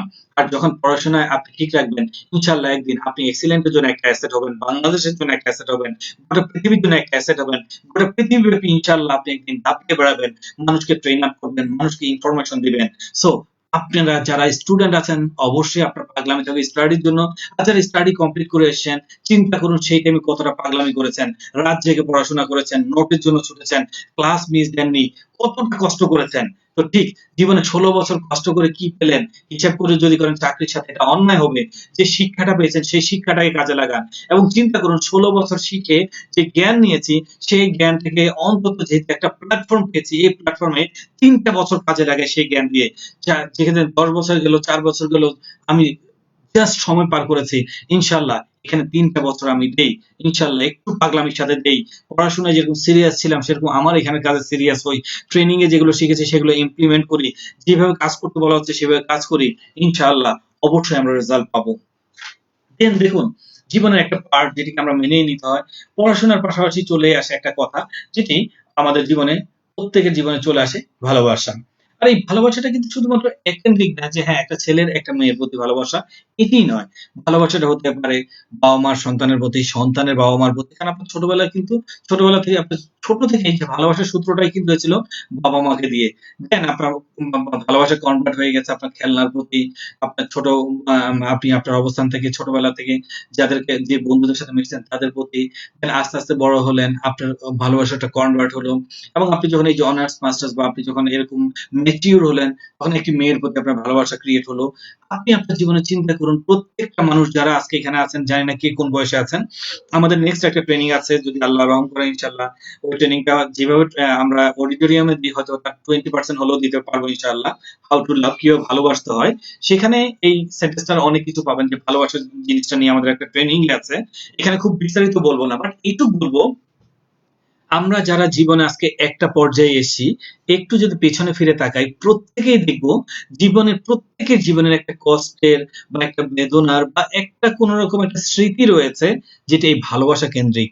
বাট আল্লাহ সুবহানাহু ওয়া তাআলা ভালোবেসে মানুষকে সৃষ্টি করেছেন, ভালোবেসে বিশ্বজাহান সৃষ্টি করেছেন। ভালোবাসা একটা পবিত্র শব্দ। সেটার জন্য কেনই বা মানুষের এত দুঃখ থাকবে? তাহলে কি আমরা সেটাকে সঠিকভাবে ইমপ্লিমেন্ট করতে পারিনি? আসলেও তাই। আমরা চিনিই নি, আমরা জানিই নি আসলে ভালোবাসাটা কি। দ্যাটস হোয়াই আমি আপনাদের প্রত্যেককে রিকোয়েস্ট করব, একটু চিন্তা করে দেখুন, একটা ছেলে একটা মেয়ের জন্য বা আপনার যে লাভিং ওয়ান বা আপনার ছোট সন্তানটার জন্য হোক, বাবা মার জন্য হোক, যেটার প্রতি আপনার জীবনে আপনি ভালোবাসার পাগলামি দেখিয়েছেন, একটু চিন্তা করে দেখুন ব্রাদার এন্ড সিস্টার, এই যে আপনি একটা ভালোবাসা দেখিয়েছেন, আপনি একটা নিখাত ভালোবাসা যেটার জন্য আপনি রাতের পর রাত জেগেছেন, আপনি আপনার জীবনের সবচেয়ে এনার্জি দিয়েছেন, আপনি টাকাকে টাকা মনে করেননি, সময়কে সময় মনে করেননি, রাতের পর রাত চোখের জল ফেলেছেন, আপনি সর্বোচ্চ এনার্জি দিয়েছেন, এই যে কষ্ট, এই যে স্যাক্রিফাইস আপনি ভালোবাসার জন্য করেছেন, প্লিজ প্রত্যেককে বলছি, সেই ভালোবাসার যদি 50%, অর্ধেকও আপনি আপনার কেরিয়ারকে দিতে পারেন পাগলামিটা, সেভাবে ভালোবাসতে পারেন, ইনশাআল্লাহ আপনি আপনার কেরিয়ারের সর্বোচ্চ জায়গায় যাবেন। আর যখন কেরিয়ারের সর্বোচ্চ জায়গায় যাবেন ইনশাআল্লাহ, যাদের জন্য একদিন কেঁদেছিলেন, এবার তারাই আপনার জন্য গর্বিত হবে, তারাই আপনার কাছে আসবে এবং হয়তোবা তারা আপনাকে না পেয়ে কাঁদবে, বাট ইনশাআল্লাহ আপনাকে আর আফসোস করে কাঁদতে হবে না। দ্যাটস ওয়াই নিজেকে গড়ুন, নিজেকে ভালোবাসুন, নিজেকে এস্টাবলিশ করুন। আপনি যখন এস্টাবলিশ হবেন, আপনি আপনার বাবা-মার জন্য গর্বের হবেন, আপনার স্ত্রীর জন্য গর্বের হবেন, সন্তানের জন্য, আপনার সোসাইটির জন্য, আপনার এরিয়ার জন্য, আপনার কান্ট্রির জন্য, গোটা পৃথিবীর জন্য, এবং যে আপনাকে ভালোবাসে তার জন্য তো অবশ্যই আপনি গর্বের কারণ হবেন। আর যদি আপনি নিজেকে না গড়তে পারেন, যতই আপনি ইমোশন দেখান, যতই ভালোবাসা দেখান, আপনাকে ছেড়ে যেখানে সে তার সিকিউর মনে করবে, যেখানে তার ভালোবাসাটাকে সে মনে করবে মর্যাদাবান, সেখানে কিন্তু সব চলে যাবে। এটাই বাস্তবতা, এটাই সত্য। অতএব আপনাকে এপ্লাই করতে হবে। দেন পড়াশোনার পার্ট চুকালেন। এর পরবর্তীতে আমাদের যে পার্টটা চলে আসে চাকরি-বাকরি বা কেরিয়ার, যেটি নিয়ে আমরা শুরুতেই বলছি যে যেটি বর্তমান ট্র্যাডিশনে সবচেয়ে বড় ট্র্যাডিশন, সেটা হচ্ছে জব। চিন্তা করুন একজন জব হোল্ডার বা একটা জব পাওয়ার জন্য একটা মানুষের কতটুকু পাগলামি থাকে। যে বিসিএস করার জন্য চিন্তা করুন, বিসিএস এর জন্য একটা মানুষ যারা বিসিএস ক্যাডার হয়েছে তাদেরকে গিয়ে জিজ্ঞেস করলে বুঝতে পারবেন যে তারা কি পরিমাণ পড়াশোনা করেছে। যে একটা মানুষ তার প্রিভিয়াস 15-16 বছরে যা পড়াশোনা করে, চাকরি পাওয়ার জন্য চাকরির পূর্বে তার চেয়ে কিন্তু অনেক কঠিন পড়াশোনা করতে হয়।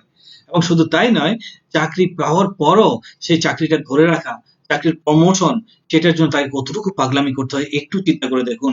আপনার অফিস যদি সকাল 9টা টু বিকাল 5টা হয়, আপনার অফিসের এন্ট্রি টাইমটা কিন্তু আপনাকে প্রতিদিনই মেইনটেইন করতে হয়। এবং আপনার যতই কষ্ট হোক, যাই হোক, বাসে ঝুলে হোক, যেভাবে হোক, আপনার যত কষ্টই হোক, আপনি কিন্তু প্রতিদিন ঠিক টাইমে অফিসে যাচ্ছেন।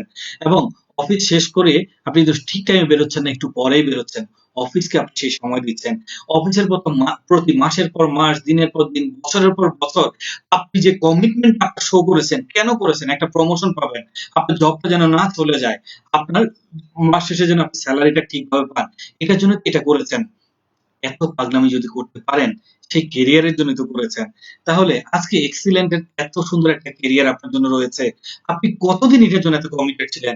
কতদিন সঠিক টাইমে আপনি অফিসে গেছেন? কতদিন সঠিক টাইমে আপনি অফিস থেকে এসেছেন? কতদিন আপনি কমিটমেন্ট অনুযায়ী কাজ করেছেন? আপনি একটু চিন্তা করুন। একটু চিন্তা করলেই আপনি অ্যান্সারটা পেয়ে যাবেন। এবং আমি রিকোয়েস্ট করব সবাইকে, যারা এখন পর্যন্ত চাকরি করেন নাই, প্লিজ এক্সিলেন্টকে ফুল টাইম নেওয়ার আগে অন্তত 2 থেকে 3টা মাস চাকরি করে আসেন। 3টা মাস চাকরি করলে তখন বুঝবেন 30,000 টাকার মূল্য কি। তখন বুঝবেন যে এক্সিলেন্ট থেকে মাসে 50,000, 1 লাখ ইনকাম করেও যারা গা ছাড়া ভাব দিয়ে চলছেন, যারা মনে করছে এটা কিছুই না, এটার মূল্য যে কতটুকু আপনি তখন হাড়ে হাড়ে টের পাবেন, অন্তত 3টা মাস যদি আপনি চাকরি করেন। এজন্য অবশ্যই বলবো আপনি আপনার সেই পাগলামিটা দেখেন। আর যারা জব করেছেন তারা তো জানেনই, তাদেরকে নতুন করে বলার কোনো কিছুই নেই। দেন জবের পর যারা জব করছেন না তারা ব্যবসা বেছে নিচ্ছেন। চিন্তা করুন সেখানে পাগলামিটা দেখুন। এই businessman become mad for his business. একজন ব্যবসায়ী কত পাগল থাকে তার ব্যবসাটার জন্য। একটু চিন্তা করে দেখুন যে কত ধরনের পাগলামি থাকে একজন ব্যবসায়ী। একজন ব্যবসায়ী যে ছোট ব্যবসায়ীর কথা চিন্তা করুন, একজন দোকানদার কিন্তু সেই সকালে সবার আগে গিয়ে তার দোকানটা খোলেন। বিসমিল্লাহ বলে দোকান খোলেন এবং দোকানটা যখন খোলেন সকালে, দুপুরে যে খাবার খাবেন ওই খাবারটা কিন্তু বেঁধে নিয়ে আসেন সাথে করে। কারণ দুপুরে যদি কাস্টমার আসে দোকান থেকে তো বের হওয়া যাবে না, দোকানেই খেয়ে নেবেন। এবং বিকেল পেরোয়, সন্ধ্যা পেরোয়, রাত পেরোয়, রাত 9টা-10টা যখন বন্ধ টাইম, তখনও ভাবে যদি আরো 2-একটা কাস্টমার আসে। সব মানুষ যখন ঘরে ফিরে যায়, তখন তিনি এবার দোকানটা বন্ধ করে তালাটা আরেকবার টেনে দেখে ঠিক মতো লেগেছে কিনা। অর্থাৎ তিনি সবার আগে যান, সবার পরে ফেরেন। এটাই তো বিজনেসম্যানের কাজ। সে তার ব্যবসা করে এর জন্য। যেখানে তার দোকানে যদি একজন স্টাফ থাকে, সে কিন্তু তার টাইম যেটা ওই টাইমটা মেইনটেইন করবে। বাট বিজনেসম্যান কিন্তু টাইমটা মেইনটেইন করে না। সবার আগে যান, সবার পরে আসেন। তো ঠিক আপনি আপনার অবস্থাতেই চিন্তা করুন। এটা বললাম ছোট বিজনেসম্যানের কথা। এবার বড় বিজনেসম্যানদের কথা চিন্তা করুন। এই যে বর্তমানে করোনা পরিস্থিতিতে কত বিজনেস ডাউন খাচ্ছে, কত বিজনেসে কোটি টাকা লস যাচ্ছে। তাই বলে কি তারা ছেড়ে দিবেন? না, তারা আবার লোন করবেন। তারা আবার ইনিশিয়েটিভ নিবেন। তারা আবার বিজনেস করবেন। বিজনেসম্যান জানে তিনি 10 জায়গা থেকে যদি লস করেন কোনো সমস্যা নেই। আবার 5 জায়গা থেকে লাভ করবেন, আবার 10 জায়গা থেকে লাভ করবেন, আবার এভাবে ঘুরে দাঁড়াবেন। ঠিক একইভাবে আমরাও কিন্তু বিজনেস করছি ব্রাদার এন্ড সিস্টার। ঠিক ওই আমরা এখন ছোট বিজনেস করছি কারণ আমরা এখনো ওই বড় লেভেলে যাইনি। যার কারণে প্রত্যেকের প্রতি রিকোয়েস্ট থাকবে ঠিক সবার আগে আমরা বিজনেসটা শুরু করব দিনের, এবং সবার শেষে যেন আমার বিজনেসটা ক্লোজ হয়। আমার বিজনেস কিন্তু আমি 24 ঘন্টায় চালাতে পারি কারণ আমরা ইন্টারন্যাশনালি বিজনেস করছি। আজকে বাংলাদেশে এখন যখন দিনের বেলা, তখন আমেরিকায় কিন্তু ভোর রাত। ঠিক আছে? এভাবে গোটা ওয়ার্ল্ড ওয়াইড আপনি আপনার বিজনেসটাকে ছড়িয়ে দেন। আর এই ছড়িয়ে দেওয়ার ক্ষেত্রে আমরা তো আপনার পাশে আছি। ইনশাআল্লাহ কিভাবে হেল্প করতে হয়, কিভাবে কোঅপারেট করতে আপনি বলবেন, ইনশাআল্লাহ আমরা করব। বাট বিজনেসটাকে আপনি এভাবে ছড়িয়ে দেন, পাগলামি দেখান ঠিক ওই ব্যবসায়ীর মতো। আপনাকে এক্সট্রাঅর্ডিনারি পাগলামি লাগবে না। সিম্পল এই যে জীবন থেকে নেয়া পাগলামিগুলোকে আপনি কাজে লাগান। দেন চিন্তা করুন যে ওই বললাম বড় বিজনেসম্যানরা আজকে লস করেছেন বা লস করে কিন্তু তারা ছেড়ে দেননি। তারা আবার নতুন করে লোন করছেন, আবার ইনভেস্ট করছেন, আবার কাজ করছেন। ঠিক একইভাবে যারা লিডার আছেন, হয়তোবা দেখা যাচ্ছে আপনাকে কিছুটা ইনিশিয়েটিভ নিতে হবে, কিছুটা লোন করতে হবে, করে আপনার বিজনেসকে আবার রিবিল্ড করতে হবে। ইনশাআল্লাহ আপনি আবার পারবেন, আবার ঘুরে দাঁড়াবো এবং ইনশাআল্লাহ আলহামদুলিল্লাহ আমরা ঘুরে দাঁড়াচ্ছি। কোম্পানি অলরেডি প্রোডাকশনে চলে গেছে। অলরেডি আমাদের কি বলবো গত 2 সপ্তাহ আলহামদুলিল্লাহ অত্যন্ত ভালো সেলস এসছে আল্লাহর রহমতে। আপনাদের প্রত্যেকের কন্ট্রিবিউশনে এবং আলহামদুলিল্লাহ আমরা কিন্তু খুব চমৎকার আরো কিছু মেসেজ ইনশাআল্লাহ আপনারা খুব ইমিডিয়েট পাবেন। সো আমরা বিজনেসম্যান, আমরা আমাদের বিজনেসকে এগিয়ে নিয়ে যাব। দেখুন ক্যারিয়ারে বললাম কেউ চাকরি করছে, কেউ ব্যবসা করছে, পাশাপাশি পাগলামি কিন্তু আরো রয়েছে। চিন্তা করুন যে অনেকে তো ব্যবসা চাকরি সব বাদ দিয়ে একজন প্লেয়ার হতে চায়, খেলোয়াড় হতে চায় বা খেলোয়াড় হয়ে কেউ ক্যারিয়ার গড়ছে। চিন্তা করতে পারেন কতটুকু পাগলামি তারা করছে? কয়জন বাপ মা আছে সন্তানকে বলবে তোর টিচার, ডক্টর, ইঞ্জিনিয়ার হওয়ার দরকার নেই, তুই খেলোয়াড় হ। তারপরেও কিন্তু কেউ না কেউ উদ্যোগ নিচ্ছে, কেউ না কেউ হচ্ছে, কেউ না কেউ আজকে গোটা বাংলাদেশকে বিশ্বের মুখে পরিচয় করে দিচ্ছে। একটু সূক্ষ্মভাবে চিন্তা করুন, যদি ভোরবেলা উঠে কখনো ধানমন্ডি মাঠে যান, অথবা এখন করেন টাইম এখন আলাদা, বাট রেগুলার টাইমে দেখবেন সেই ভোরবেলা কাকডাকা ভোরে তারা উঠে যায় প্র্যাকটিসের জন্য। দিনের মধ্যে সারাদিন প্র্যাকটিস করে রোদের আলোতে পুড়ে, রোদের তাপে তারা পুড়ে যাচ্ছে, বৃষ্টিপাতে তারা ভিজছে, বাট প্র্যাকটিস, প্র্যাকটিস, প্র্যাকটিস তারা করেই যাচ্ছে। বাট লক্ষ লক্ষ মানুষ প্র্যাকটিস করছে, লক্ষ লক্ষ মানুষ প্লেয়ার হওয়ার স্বপ্ন দেখছে। ব্রাদার এন্ড সিস্টার্স, মাঠে কয়জন খেলছে? মাত্র 11 জন। আর আজকে আপনি জাতীয় দলে খেলছেন মানেই আগামী সারা জীবন আপনি খেলবেন, এটারও তো কোনো গ্যারান্টি নাই। এরকম শয়ে শয়ে প্লেয়ার আছে যারা জীবনে একটাই ম্যাচ খেলেছেন, তারপর আর সুযোগ পান নাই। কেউ 3টা, কেউ 5টা, তারা হারিয়ে গেছেন।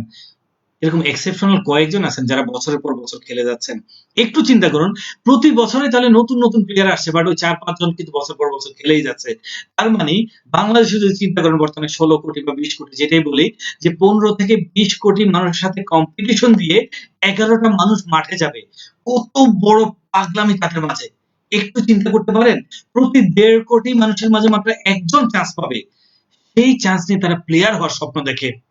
এক্সিলেন্টে যদি এরকম বলে দিত যে ইডি মাত্র 10 জনই হতে পারবে, স্টার মাত্র 20 জনই হতে পারবে, জিএম মাত্র 50 জনই হতে পারবে, তারপরে কিন্তু হতে পারবে না। তারপরেও কেউ না কেউ এক্সিলেন্ট করতো। বাট আলহামদুলিল্লাহ, যারা আছি, যত আমরা মেম্বার আছি, আজকে 2 লক্ষের উপর মেম্বার আছি, সবাই চাইলে ইডি হতে পারি। সবার জন্য উন্মুক্ত, সবার কমিশন সেম, সবার ইনসেন্টিভ সেম, সবার অবস্থান থেকে সবার এখানে অধিকার সেম। কাউকে কিন্তু এক্সট্রা কোনো ফ্যাসিলিটি দেওয়া হচ্ছে না। যে যার যার মতো ততটুকু আদায় করে নিচ্ছে। একটু চিন্তা করুন, একজন প্লেয়ার তিনি আনন্দ দিচ্ছেন খেলে, একজন প্লেয়ার দেশের পরিচিতি দিচ্ছেন, বাট কতজনের কর্মসংস্থান করছেন। বাট আপনি যদি একজন এক্সিলেটের ইডি হয়ে যান, ইনশাল্লাহ আপনার উসিলায় কমপক্ষে হলো কয়েক হাজার ফ্যামিলি ইনশাল্লাহ স্বাবলম্বী হবে। হাজার হাজার ফ্যামিলি, লক্ষ লক্ষ ফ্যামিলি স্বপ্ন দেখবে ইনশাল্লাহ। হাজার হাজার মায়ের মুখে হাসি ফুটবে, হাজার হাজার মায়ের আঁচল গড়ে উঠবে বাংলাদেশের বিভিন্ন জায়গায়। আমরা সবাই জানি মায়ের আঁচল কি। আমাদের এমডি স্যারের দেখিয়ে দেওয়া স্বপ্ন যে আমরা যখন একটি অবস্থানে যাব, যখন আমরা স্টার হব, ইনশাল্লাহ আমরা মায়ের আঁচল নামে মায়ের জন্য একটি বাড়ি করে মাকে গিফট করব। আলহামদুলিল্লাহ, সেই মায়ের আঁচল কিন্তু বাংলার বুকে আজকে অনেকগুলো দাঁড়িয়ে গেছে, আরো দাঁড়ানোর প্ল্যান চলছে, ইনশাল্লাহ সামনে আরো দাঁড়াবে। তো চিন্তা করুন, আমরাও প্লে করছি, আমরাও খেলছি, বাট আমরা এমন একটা খেলা খেলছি যেখানে গোটা পৃথিবীর মানুষ এখান থেকে উপকৃত হবে ইনশাল্লাহ, সবাই সার্ভিস পাবে। আমি প্লেয়ারদেরকে অবশ্যই সম্মান জানাচ্ছি, বাট একজন নেটওয়ার্কারকে আমি তার চেয়ে অনেক বেশি সম্মান জানাচ্ছি। যারা আছেন, যারা আজকে নেটওয়ার্কে জয়েন করেছেন, যারা কাজ করছেন, আপনারা ওই একজন প্লেয়ারের চেয়ে অনেক বেশি এই দেশকে দিতে পারবেন, অনেক বেশি এই জাতিকে দিতে পারবেন, বাট আগে নিজেকে গড়ে নিতে হবে। তো চিন্তা করুন আপনার মাঝে সেই পাগলামি আছে কিনা। যদি একজন প্লেয়ার 1.5 কোটির সাথে চ্যালেঞ্জ নিতে পারে, আপনাকে কিন্তু শুধুমাত্র আপনার সাথে চ্যালেঞ্জ নিতে হবে যে আপনি রেডি আছেন কিনা, আপনি করতে পারবেন কিনা। That's it. আপনার সাথে যে চ্যালেঞ্জ নিতে পারেন, আর কিছুই লাগবে না, ইনশাল্লাহ আপনি অবশ্যই সফল হবেন। দেন দেখুন, অনেকে ক্যারিয়ারটাকে আবার আরেকটু ভাবে অন্যভাবে সিলেক্ট করে নেয়, যে কেউ অ্যাক্টিংয়ে চলে যাচ্ছেন। An actor become mad for to be a star. একজন অ্যাক্টর দেখেন পাগল হয়ে যায় স্টার হওয়ার জন্য, সেটা আমরা সবাই জানি। বাট চিন্তা করুন যে এরকম অনেক সুপারস্টারই দেখেছি, একটা দুইটা তিনটা ছবি হিট করেছে, তারপরে কিন্তু তার আর কোনো খবরই নেই, তাকে কিন্তু আর কেউ খোঁজ খবর নিচ্ছে না। আর তার যখন ছবি আর হিট হচ্ছে না, তার কিন্তু ইনকামও বন্ধ হয়ে যাচ্ছে। বাট একটু চিন্তা করুন, আজকে যদি আপনি একজন ইডি হয়ে যান, একজন স্টার হয়ে যান, একজন জিএম হয়ে যান, আপনার টিমে যে হাজার হাজার পিপল, তাদেরকে যদি বলেন আমি কক্সবাজার সমুদ্র সৈকতে আসছি, আজকে আমি মক্কা যাচ্ছি হজ করতে, আমি মদিনা যাচ্ছি রাসূল সাল্লাল্লাহু আলাইহি ওয়াসাল্লামের রওজা জিয়ারত করতে, আমি আজকে কাজের মধ্যে নাই, তোমরাও কাজ বন্ধ করে দাও, আপনার টিম কি শুনবে? আপনার টিম উল্টা আপনাকে বলবে, স্যার আপনি আজকে আপনার জীবনে যে যে জায়গায় শখ, আপনি বেড়াতে পারছেন, ঘুরতে পারছেন, কারণ আপনি শ্রম দিয়েছেন, আপনি ঘুরেন, আপনি আপনার অবস্থান থেকে উপভোগ করেন। বাট আমরা আমাদের কাজটা উপভোগ করি, কারণ আমরাও মক্কা যেতে চাই, আমরাও মদিনা যেতে চাই, আমরাও সুন্দর সুন্দর জায়গায় ঘুরতে চাই, আমরাও আনন্দিত হতে চাই, আমরাও উপভোগ করতে চাই, স্রষ্টার সৃষ্টিকে আমরা চোখ ভরে দেখতে চাই, এই জন্য আমরা এস্টাবলিশ হতে চাই। আর ওরা যদি ইনকাম করে, আপনি তখন ইনশাআল্লাহ ঘরে বসে, আপনি শুয়ে শুয়েও আপনার ইনকাম কিন্তু আপনি রিসিভ করতে পারবেন। কত চমৎকার একটা কেরিয়ার। বাট একজন অ্যাক্টরের কথা চিন্তা করুন, আপনারা হয়তোবা চিন্তা করেন টিভিতে বা সিনেমায় যাদেরকে দেখছি তারা অ্যাক্টর। না ব্রাদার এন্ড সিস্টার, যাদেরকে দেখছেন এদের চেয়ে কয়েক হাজার গুণ আছেন যারা চেষ্টা করতেছেন অ্যাক্টর হওয়ার জন্য, যারা এরকম কত জায়গায় ঘুষ দিচ্ছেন, টাকা দিচ্ছেন, এই দিচ্ছেন, ওই দিচ্ছেন, বাট কোনোদিন আর তাদের ক্যামেরার সামনে যাওয়া হয়নি। আর এরকম লক্ষ লক্ষ নাটক, সিনেমা আছে যেগুলো করে ফেলে রাখা হয়েছে, বাট যেগুলো কখনো অন এয়ার হয়নি, যেগুলো কখনো প্রচার হয়নি, বাট ওগুলো ওখানেই সীমাবদ্ধ রয়েছে। এটা আপনারা একটু যদি খোঁজ নেন আপনারা জানতে পারবেন। আল্লাহ সুবহানাহু ওয়া তাআলা এই সেক্টরে একটু হাঁটার তৌফিক দিয়েছে, তাই বলছি।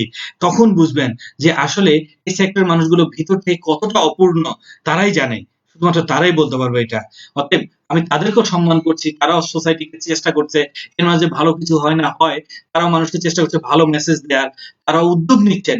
সবাইকে আমি বলছি না, তারাও উদ্যোগ নিচ্ছেন, বাট একটু চিন্তা করুন, একজন অ্যাক্টর কয়টা কর্মসংস্থান করতে পেরেছেন, একজন অ্যাক্টর কয়টা মায়ের মুখে হাসি ফোটাতে পেরেছেন, একজন অ্যাক্টর কতজনকে তার গাড়ি বাড়ি তার মায়ের আঁচল করার জন্য হেল্প করতে পেরেছেন।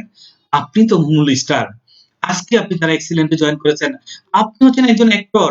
আপনি অ্যাক্ট করছেন, আপনি পরিচিত, আপনি অ্যাক্টিং করছেন এমডি চরিত্রে। আপনি হচ্ছেন কোম্পানির আনোয়ার এস রয়েল রানা। আপনি আপনি আপনার কোম্পানিকে এগিয়ে নিয়ে যান।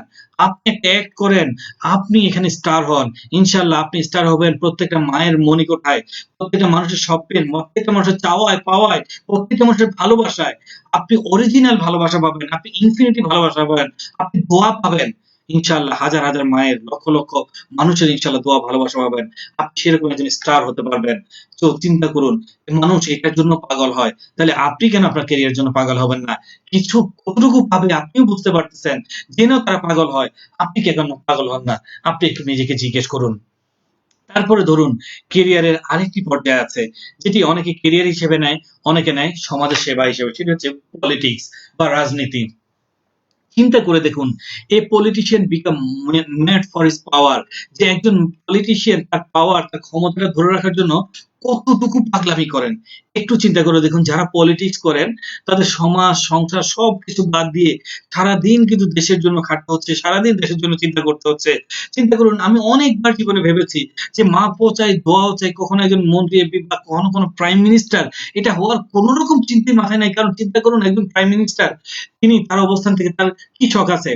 আজকে যদি আপনি চিন্তা করেন যে আমি বাসার সামনের গলিতে যেয়ে ১ কাপ চা খাবো, কত আনন্দে চা খাচ্ছেন। আমি একটু কক্সবাজার যাবো, ঘুরতে পারছেন। আজকে আমি সারাদিন কোনো কাজই করব না, একটু রেস্ট নিবো। আজকে আমি ফ্যামিলিকে সময় দিব। বাট অনারেবল প্রাইম মিনিস্টার যিনি, চিন্তা করুন তার কত শিডিউল, অবাক লাগে। শুনি আমাদের মাননীয় প্রধানমন্ত্রী আজকে বাংলাদেশে, কালকে লন্ডনে, পরশুদিন ওই ডিস্ট্রিক্টে ভাষণ দিচ্ছেন। তারপর দিন শুনি আবার ওই ডিস্ট্রিক্টে গেছেন। আবার ওই দেশের রাষ্ট্রদূতের সাথে সময় দিচ্ছেন। আল্লাহু আকবার! তারা কতটা কষ্ট করতেছেন, কতটা পাগলামি করতেছেন, একটু চিন্তা করে দেখুন। এট দ্য সেম টাইম এই পলিটিক্স এর জন্য আবার রুট লেভেলে কত মানুষ তাদের পাগলামি করছে। থানা পর্যায়ে চিন্তা করুন, ইউনিয়ন পর্যায়ে চিন্তা করুন। প্রত্যেকে জানে যে সে যে পলিটিক্স করছে সে চাইলে এমপি হতে পারবে না, সে চাইলে মন্ত্রী হতে পারবে না। বাট তার তো পলিটিক্স এর প্রতি তার নিবেদন একটুও কমতি নেই। সে তো তার পাগলামি করে যাচ্ছে। আমরা জানি পলিটিক্স দেশের জন্য কাজ করতে যেয়ে অনেক মা তার সন্তানকে হারিয়েছে, অনেক স্ত্রী তার হাসব্যান্ডকে হারিয়েছে।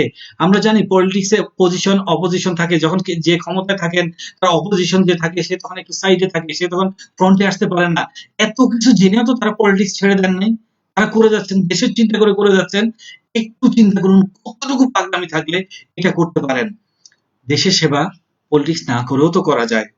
আপনি তো দশের সেবা করার চেষ্টা করছেন, দেশের সেবা করার চেষ্টা করছেন। আপনিও তো আমাদের একজন স্টার।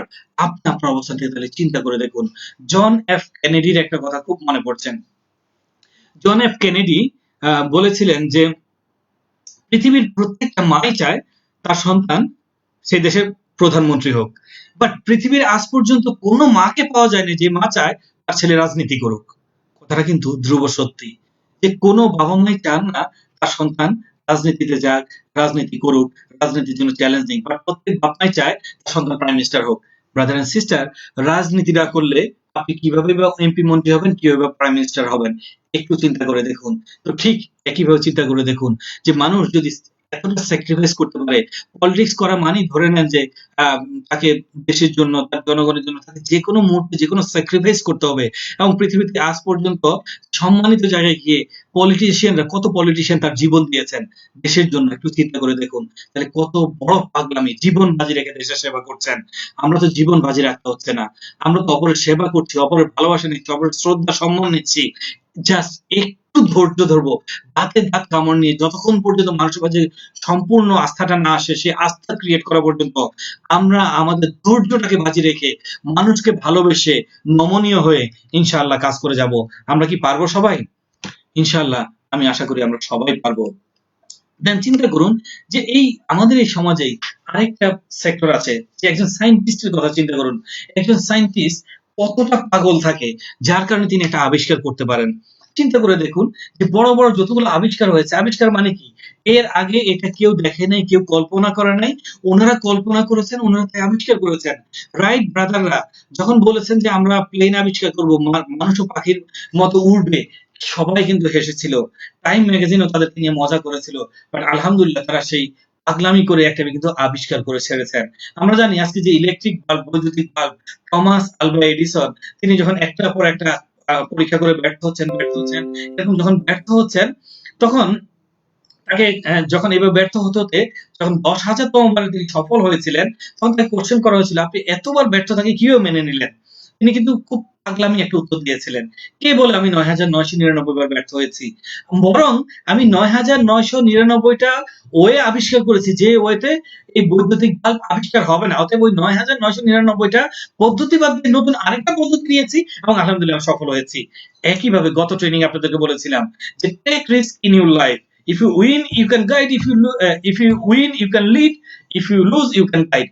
তো ঠিক একইভাবে টমাস আলভা এডিসনও 9,999 বার নিজেকে গাইড করেছেন এবং 10,000তম ভাবে উইন হয়ে গেছেন এবং তখন তিনি লিড দিয়েছেন। আজকে গোটা পৃথিবী তার কথা বলছে। আমরা খুব মজা করে এক্সাম্পলটা দেই আপনাদেরকে। আজকেও বলছি, একটু হঠাৎ করে মনে পড়ে গেল যে নিউটনের কথা। দেখুন, অভিকর্ষ সূত্র আবিষ্কারের কাহিনীটা সবাই জানি, যে আমরা এটা সবাই পড়েছি যে একদা নিউটন একটা আপেল গাছের নিচে বসেছিলেন। তখন তার সামনে একটা টুপ করে উপর থেকে একটা আপেল পড়লো। আপেলটা পড়ার পরই তার মাথায় চিন্তা ঢুকলো যে আপেলটা কেন গাছ থেকে নিচে পড়লো। আরে বাবা, এটা কি, এটা ভাবেন, এটা কি আসলে স্বাভাবিক মানুষের চিন্তা যে একটা আপেল তো উপর থেকে নিচেই পড়বে, তাই না? তাহলে ওনার ভাবার দরকার কি যে আপেলটা কেন উপর থেকে নিচে পড়লো? এটা তো সুস্থ মানুষের চিন্তা হতেই পারে না। একটা সুস্থ মানুষের চিন্তা কি হতে পারে? আহারে, গাছ পাকায় একটা আপেল পড়ছে, হাতে নিতাম, আশেপাশে তাকাইতাম যে গাছের মালিক দেখছে কিনা, না দেখে নাই। প্যান্টের গায়ের কাপড়ের মধ্যে মুছতাম, মুছে এবার ঘাপ ঘাপ করে খেয়ে ফেলতাম। আহ কি শান্তি, মজার একটা আপেল খেলাম। এটাই তো সুস্থ মানুষের চিন্তা হওয়া উচিত, তাই না? কিন্তু ওই নিউটন কি চিন্তা করলো, আপেলটা কেন আকাশের দিকে এলো না? কত বড় পাগল দেখেন। আর এই পাগলামিটা করেছে বললেই তিনি সেই অভিকর্ষ সূত্র আবিষ্কার করেছেন। আর এই আবিষ্কার করেছেন বললেই অনেকে আছে সেটা পারি না আর মার খাইছে আমাদের সময়। বাট আপনাদের সময় তো আর মায়ের, এখন তো সময় মায়ের উপর অনেক রেস্ট্রিকশন আছে। বাট আমরা কিন্তু অনেকেই নিউটনের জন্য মার খেয়েছি। তো নিউটনের দোষ কি বলেন? সে তাকে আবিষ্কার করে গিয়েছে। তো ঠিক এটাই হলো পাগলামি। সে পাগলামিটা করেছে বলেই আজকে তার কথা বলছি। অল এক্সিলেন্ট রাইটার্স, প্লিজ এমন পাগলামি করুন যেন হাজার হাজার বছর ধরে আপনার কথা আমরা বলতে পারি, আপনার এক্সাম্পল আমরা দিতে পারি, আমরা যেন প্রত্যেকটা ট্রেনিং এ প্রেজেন্টেশন আপনাকে প্রেজেন্ট করতে পারি, আপনার কথা বলতে পারি। প্লিজ এরকম একটু পাগলামি করুন, জাস্ট সিম্পল কাজটি করে যান, ইনশাআল্লাহ অবশ্যই হবেন। আর কত পাগলামির কথা বলবো, চলুন আরেকটা পাগলামির কথা বলি। যে একটা এডিক্টেড, যে এর চেয়ে খারাপ এক্সাম্পল আসলে দেওয়া যায় না। একটা এডিক্টেড এর কথা চিন্তা করুন, একটা মাদকাসক্তের কথা চিন্তা করুন, যে ও কতটুকু পাগল থাকে তার এডিকশন জিনিসটার জন্য।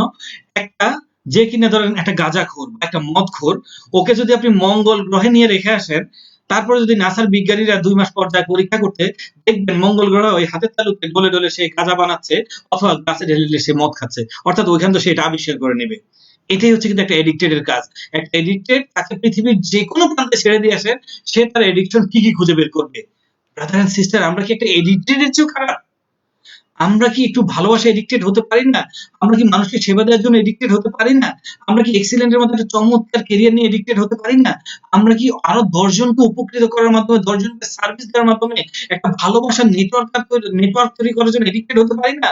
একটা ভালোবাসার, একটা শান্তির নেটওয়ার্ক তৈরি করার মাধ্যমে সবাই সুখে শান্তিতে ইনশাআল্লাহ সমাজে পরিবর্তন আনবো। এটার জন্য কি আমরা এডিক্টেড হতে পারি না? ইনশাআল্লাহ অবশ্যই আমরা পারি এবং আমরা অবশ্যই ইনশাআল্লাহ করব। চলুন আরো একটু এক্সাম্পল নেই, তাহলে আমাদের পাগলামিগুলো আরেকটু খুঁজতে ইজি হবে। The great person become mad for the truth, যে পৃথিবীতে যে গ্রেট পারসন ছিলেন তারা কতটা পাগল ছিলেন সত্যের জন্য। আমরা জানি আমাদের প্রিয় নবী হযরত মুহাম্মদ মুস্তাফা সাল্লাল্লাহু আলাইহি ওয়াসাল্লাম তার নিজ দেশ, নিজ মক্কা নগরীকে ত্যাগ করে মদিনায় যেতে হয়েছিল, হিজরত করতে বাধ্য হয়েছিলেন তার সত্যের জন্য, ইসলামের জন্য, সত্যের জন্য। আমরা জানি এরকম যুগে যুগে কত প্রত্যেকটা গ্রেট পারসন অনেক অনেক স্যাক্রিফাইস করেছিলেন তাদের অবস্থান থেকে, যার কারণে কিন্তু তাদের সেই স্যাক্রিফাইসের জন্য, তাদের সেই পাগলামির জন্যই, তাদের সেই তাদের প্রত্যেক স্যাক্রিফাইসের জন্যই আজকে আমরা তাদেরকে স্মরণ করছি। তো ঠিক একইভাবে বলবো, প্রত্যেকটা জায়গায় পাগলামি ছিল, এই স্যাক্রিফাইস ছিল, আপনার মাঝে থাকতে হবে। যেহেতু আমাদের ট্রেনিংটা আসলে আমি শর্ট করতে যাচ্ছি, যার জন্য আমি অনেকগুলো এক্সাম্পলে অনেক খুব বেশি দূরে যাচ্ছি না। তো চলুন এবার আমাদের টার্ন, আমাদের সময়, আমরা জেনে গেলাম পৃথিবীর পাগলামি গুলোকে। এবার আমরা আমাদের পাগলামি নিয়ে রেডি হই। চলুন আমরা আমাদের পাগলামি, be a mad for your success. আপনার সাকসেসের জন্য আপনাকে পাগল হতে হবে। বলা হচ্ছে ইচ্ছা থাকলেই উপায় হয়। একটা কথা আছে, where there is a will there is a way. আমি আমার অবস্থান থেকে এই কথায় কখনো এগ্রি করি না। এটা অনেক আগের যুগের কথা। ইচ্ছা থাকলে কখনো উপায় হয় না, সিদ্ধান্ত নিলে উপায় হয়। আমার ইচ্ছা আছে এটা করব, করলাম না, তাহলে কিভাবে উপায় হলো? হলো না। সিদ্ধান্ত নিয়ে নেন, এখন থেকে সিদ্ধান্ত নেন। সিদ্ধান্ত নিলেই উপায় হয়, সিদ্ধান্ত নিলেই কাজ হয়। এই মুহূর্তে সিদ্ধান্ত নেন, ইনশাল্লাহ আমি এটা করব, তাহলে অবশ্যই করব। এবং অবশ্যই একটা ঝুঁকি নিতে হবে। আর ঝুঁকি কি? গতকাল তো আমরা সবাই দেখেছি, অতএব নতুন করে তার বলার কিছুই নাই, আমরা জেনে গেছি। সো আমরা আমাদের অবস্থান থেকে চলুন জেনে নিই আমরা এই নেটওয়ার্ক বিজনেসটাকে কেন করছি, এটা করার কারণটা কি। আমরা আমাদের অবস্থান থেকে সবাই একটু জেনে নিব যে আমরা এই নেটওয়ার্কিংটা কেন করছি, why we are doing networking. আমরা নেটওয়ার্কিং এই জন্য করছি to achieve the success of 30 years from 3 to 5 years by helping others. যে 30 বছরে অন্যরা যে সাকসেসটা পায়, আমরা 3 থেকে 5 বছরে অন্যকে হেল্প করার মাধ্যমে সেই সাকসেসটা পেতে চাই। এই জন্যই মূলত আমরা এই নেটওয়ার্ক মার্কেটিং এ কাজ করছি, আর কিছুই না। কারণ দিন যাচ্ছে, সবকিছু কিন্তু সংক্ষিপ্ত হয়ে আসছে। যারা 80-90 এর দিকে জন্মেছেন তারা জানেন সবাই যে কেউ কেমন আছে জানার জন্য ওয়েট করতে হতো 7 দিন, কারণ তখন চিঠির যুগ ছিল। বাট দেখতে দেখতে এই গত 10-20 বছরে এখন কিন্তু কেউ কেমন আছে জানার জন্য সেকেন্ডের বেশি সময় লাগে না, ফোন করলেই জানা যায়। তো একইভাবে আগে মানুষ যেটা 30 বছরে ইনকাম করতো, এই ডিজিটাল যুগে সেটা 3 থেকে 5 বছর অবশ্যই ইনকাম করতে হবে। আর সেক্ষেত্রে আমাদের সেই ভালোবাসার, সেই হেল্পের নেটওয়ার্ক তৈরি করতে হবে। অপরকে হেল্প করার মাধ্যমে ইনশাল্লাহ আমরা অবশ্যই ইনকাম করব। প্রত্যেককে বলবো একটু মনোযোগ দিন। 30 বছরের সফলতা পেতে হলে কখনোই আমি আমার অবস্থান থেকে 3 থেকে 5 বছরে আমি 30 বছরের সফলতা পাবো অন্যকে হেল্প করে, এটা ভাবলে কখনোই সফলতা আসবে না। সফলতা তখনই আসবে যখন আমি চিন্তা করব একটা মানুষ 30 বছরে যতটুকু কষ্ট করে, ইনশাল্লাহ আগামী 3 থেকে 5 বছর আমি সেই পরিমাণ কষ্ট করব, সেই পরিমাণ স্যাক্রিফাইস করব, সেই পরিমাণ ত্যাগ স্বীকার করব, সেই পরিমাণ পাগলামি করব। তাহলে অটোমেটিক আপনি 30 বছরের কষ্ট করেন, ইনশাল্লাহ আল্লাহ সুবহানাহু ওয়া তাআলা 3 থেকে 5 বছরের মধ্যে আপনাকে সেই 30 বছরের সফলতা আপনাকে দান করে দেবেন। আপনার 30 বছরের ইনকামটা আমরা চোখে দেখবো না, আমরা 30 বছরের কষ্টটাকে সামনে নিয়ে আসবো এবং সেটা করার জন্য আমরা সবাই রেডি থাকবো এবং ইনশাল্লাহ আমরা অবশ্যই পারবো। প্রত্যেকটা জিনিসের স্টার্টিং বলা হচ্ছে যে every starting is a challenging time than anything. সত্যি অর্থে প্রত্যেকটা স্টার্টিং অন্য যে কোনো সময়ের চেয়ে কঠিন। এটা আপনাদেরকে আগেও বলেছি, নিয়ে শুরুতে মনে করে দিচ্ছি, আবার মনে করে দিচ্ছি। Then we have to learn to see the end of the movie. আমাদেরকে মুভির শেষ অংশটা দেখতে হবে, মুভির শেষ অংশটা জানতে হবে, অর্থাৎ আমি কোথায় যেতে যাচ্ছি জানতে হবে। অর্থাৎ আমি এখন বাসায় বসে আছি, আমি ধরুন কথার কথা বাসা থেকে আমি বাংলাদেশের এক্সাম্পল দিচ্ছি যে আমি চিটং যাবো, ঢাকায় আছি। তাহলে আমি একটা টিকিট কাটলাম বিকেল 5টায় আমার বাস, রাত 11টায় আমি চিটং এ পৌঁছাবো। আমি কিন্তু বাসায় বসে আছি, কিন্তু আমার মন বলছে আমি চিটং এ ওই টাইমে পৌঁছে গেছি বা পৌঁছে যাবো। ঠিক একইভাবে আমার ডেস্টিনেশন কোথায় এটা জানতে হবে, যেটা আমাদের সিইও স্যার খুব ক্লিয়ার করে দিয়েছেন যে ইনশাল্লাহ 2025-এ আমরা কোথায় যেতে চাই, 2030-এ আমরা কোথায় যেতে চাই। আর যখন সেই জিনিসটা আমাদের চোখে থাকবে, ইনশাল্লাহ আমাদের অন্য কিছু আমাদের কখনোই চোখে লাগবে না। আমরা আমাদের অবস্থান থেকে সেই মুভির শেষ অংশটা আমরা অবশ্যই সবাই দেখবো এবং সবাই সেভাবে এটাকে মনে প্রাণে বিশ্বাস করে সামনের দিকে এগিয়ে যাব। মনে রাখবেন, বিজনেসটাকে অবশ্যই আপনার টাইম দিতে হবে। টাইম না দিলে কখনো এই বিজনেসটাকে আমরা এস্টাবলিশ করতে পারবো না। ইট tax time to build a business. এই বিজনেসটা বিল্ড করতে একটা টাইম লাগবেই। স্লাইডটির দিকে খুব ভালো করে তাকুন। Life give back what you put in. জীবন আপনাকে ফিরিয়ে দেবেই আপনি জীবনকে যা দেন। বলা আছে উপরের দিকের অংশটা দেখুন, ম্যাক্সিমাম এফোর্ট, যে গ্রাফের প্রথম জায়গাটা দেখুন, যে 0 থেকে একেবারে উপর পর্যন্ত কত বেশি পরিশ্রম আপনাকে করতে হবে। আর নিচে দেখুন রিওয়ার্ড আপনি অনেক কম পাবেন। অর্থাৎ শুরুর দিকে প্রথম 3 মাস 6 মাস কাজ করবেন সকাল থেকে রাত পর্যন্ত, হয়তো বা মাস শেষে ইনকাম 2000, 3000, 5000 হবে। বাট আস্তে আস্তে দেখুন উপরের দিকে যান, আস্তে আস্তে আপনার পরিশ্রমের পরিমাণ কমবে, ইনকাম বাড়বে, পরিশ্রম পরিমাণ কমবে, ইনকাম বাড়বে। একদিন আপনি ইডি হয়ে কোম্পানির ডিরেক্টর পদে চলে আসবেন, বাট আপনার ইনকাম তখন আলহামদুলিল্লাহ ইনফিনিট, আনলিমিটেড, বাট আপনাকে আর কাজ করতে হচ্ছে না, কারণ আপনার সাথে তখন লক্ষ লক্ষ মানুষ তাদের স্বপ্ন পূরণের জন্য কাজ করছে, আর অটোমেটিক তাদের কাজ হচ্ছে বলে আপনার কাজ হয়ে যাচ্ছে। সবাই কি আমরা আমাদের কাজ করার জন্য রেডি আছে কিনা? সবাই কি আমাদের পাগলামিটাই খুঁজে পেয়েছি কিনা? আমি আমার পাগলামিকে খুঁজে পেয়েছি কিনা? পেলে সেই পাগলামিটাকে আমি কনভার্ট করে ফেলি, আমার বিজনেসে, ইনশাআল্লাহ আমরা তাহলে অবশ্যই সফল হব। আমি সর্বশেষ 10-15 মিনিট আপনাদের কাছে সর্বোচ্চ মনোযোগ চাচ্ছি, কারণ আমি সর্বোচ্চ এখন আমরা আমাদের পাগলামি যেহেতু পেয়ে গেছি, আমরা এখন আমাদের বিজনেসটা কিভাবে করবো এটাই জেনে গেছি। এখন ফুল পাগলামি নিয়ে আমরা কথা বলবো এবং আমরা এগিয়ে যাব আমাদের সর্বোচ্চ এফোর্টটা দেওয়ার জন্য। বলা হচ্ছে the shell must be break before the bird can fly। মনে রাখবেন, শেল মানে ডিমের খোসা অবশ্যই ভাঙতে হবে যদি পাখিকে উঠতে হয়। অর্থাৎ একটা পাখি যখন ডিমে তা দেয়, ওই ডিমের যে ভিতরে যে বাচ্চাটা হয়, ওই বাচ্চাটা কিন্তু ডিমের খোসাটাকে ভেতর থেকে ভেঙে দেন পৃথিবীর আলো দেখে। এটা কিন্তু বাইরে থেকে পাখিটা ভেঙে দেয় না। মনে রাখবেন, if an egg breaks due to outside force, inside life ends। যদি একটা ডিম বাহির থেকে কেউ ভেঙে দেয় তাহলে ভিতরের জীবনটা মারা যায়, but it if it break from inside life begins. যদি এটা ভেতর থেকে ভেঙে বেরোতে পারে তাহলে নতুন জীবনের সূত্রপাত হয়।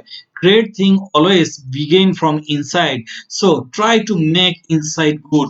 ব্রাদার এন্ড সিস্টার, এই মেসেজটার একটাই কারণ, সেটা হচ্ছে যে আপনাকে আপনার ভেতর থেকে আপনার বাহিরের যে খোলসটা আছে, যে জড়তা আছে, যে ভয় আছে, আপনার মাঝে যে লজ্জা আছে, এগুলোকে ভেঙে চুরে আপনাকেই বের হতে হবে।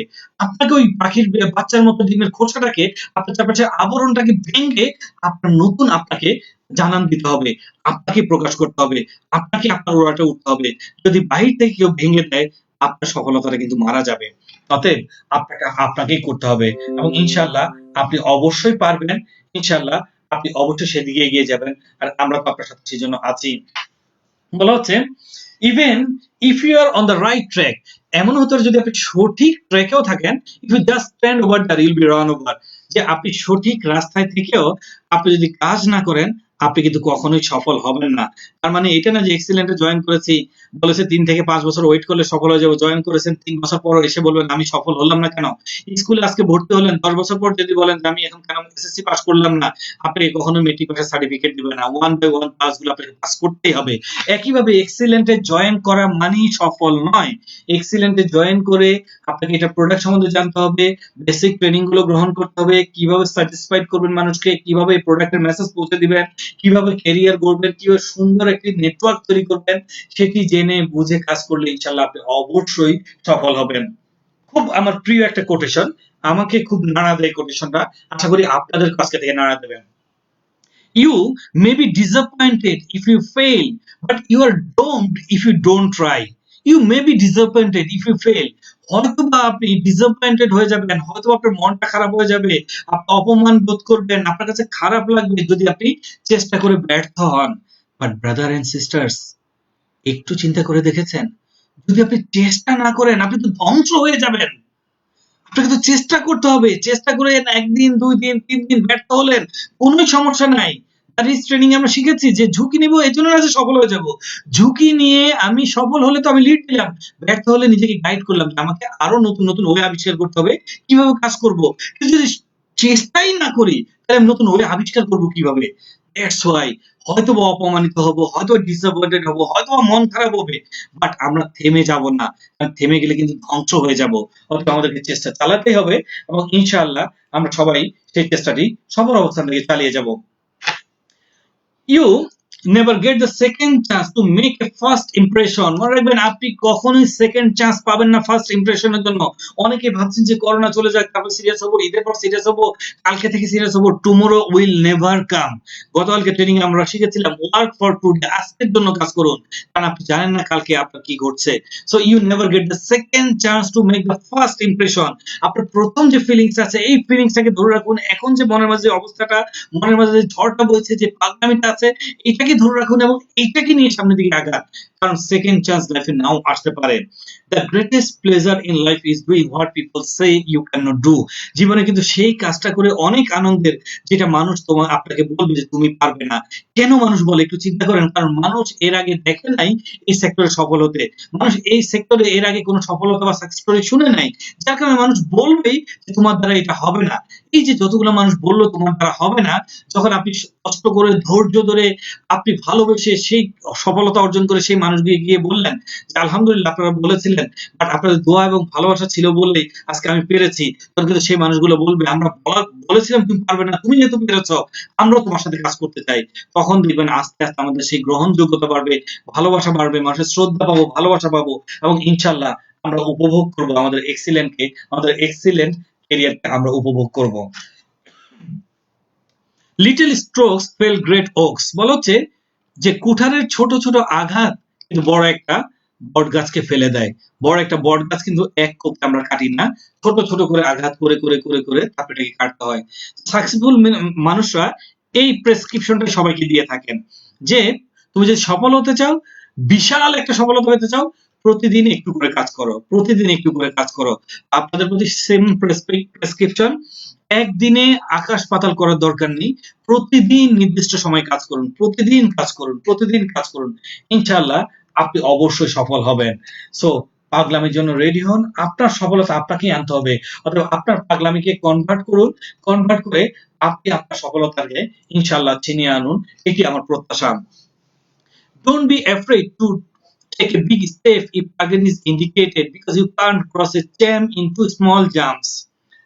খুবই ইন্সপায়ারিং একটা কথা, যে কখনোই ভয় পাবেন না যদি একটা টার্গেট ঠিক থাকে, আপনি একটা বিগ স্টেপ নিতে কখনো ভয় পাবেন না, বড় একটা সিদ্ধান্ত নিতে কখনো ভয় পাবেন না যদি আপনার টার্গেট সলিড থাকে। কেন? কারণ বলা হচ্ছে আপনি ছোট্ট একটা চ্যাম মানে হচ্ছে ড্রেন বা নালা, ছোট্ট একটা ড্রেন বা নালাও কিন্তু আপনি দুই লাফ দিয়ে পার হতে পারবেন না। দুই লাফ দিয়ে পার হতে চাইলে এক লাফ দিয়ে মধ্যে পড়বেন, আরেক লাফ দিয়ে পার হতে হবে। দ্যাটস ওয়াই একটা লাফ দিয়ে কিন্তু আপনাকে পার হতে হবে। এটা টার্গেট বড় হোক ছোট হোক, আপনাকে একটাই ডিসিশন নিতে হবে, একটা ডোন্ট বি অ্যাফ্রেড, অর্থাৎ ভয় পাবেন না, আপনি সাহস নিয়ে আপনি আপনার কাজ শুরু করতে পারেন। কারণ যতক্ষণ পর্যন্ত আপনি চেষ্টা না করবেন আপনি জানবেন না আপনার দ্বারা কি সম্ভব। আপনাকে চেষ্টা করতে হবে, আর যখনই চেষ্টা করবেন, যখনই কাজ করে যাবেন, তখন দেখবেন আস্তে আস্তে আপনার গ্লোরি বাড়বে, আস্তে আস্তে আপনার মাঝে সেই বিশ্বাসটা তৈরি হবে, এবং তখন আপনার পাগলামি আরো বাড়বে। Be a mad for you success, কেন পাগল হবেন? Whenever you see a successful person, you see the public glories, never see the private sacrifice to reach them.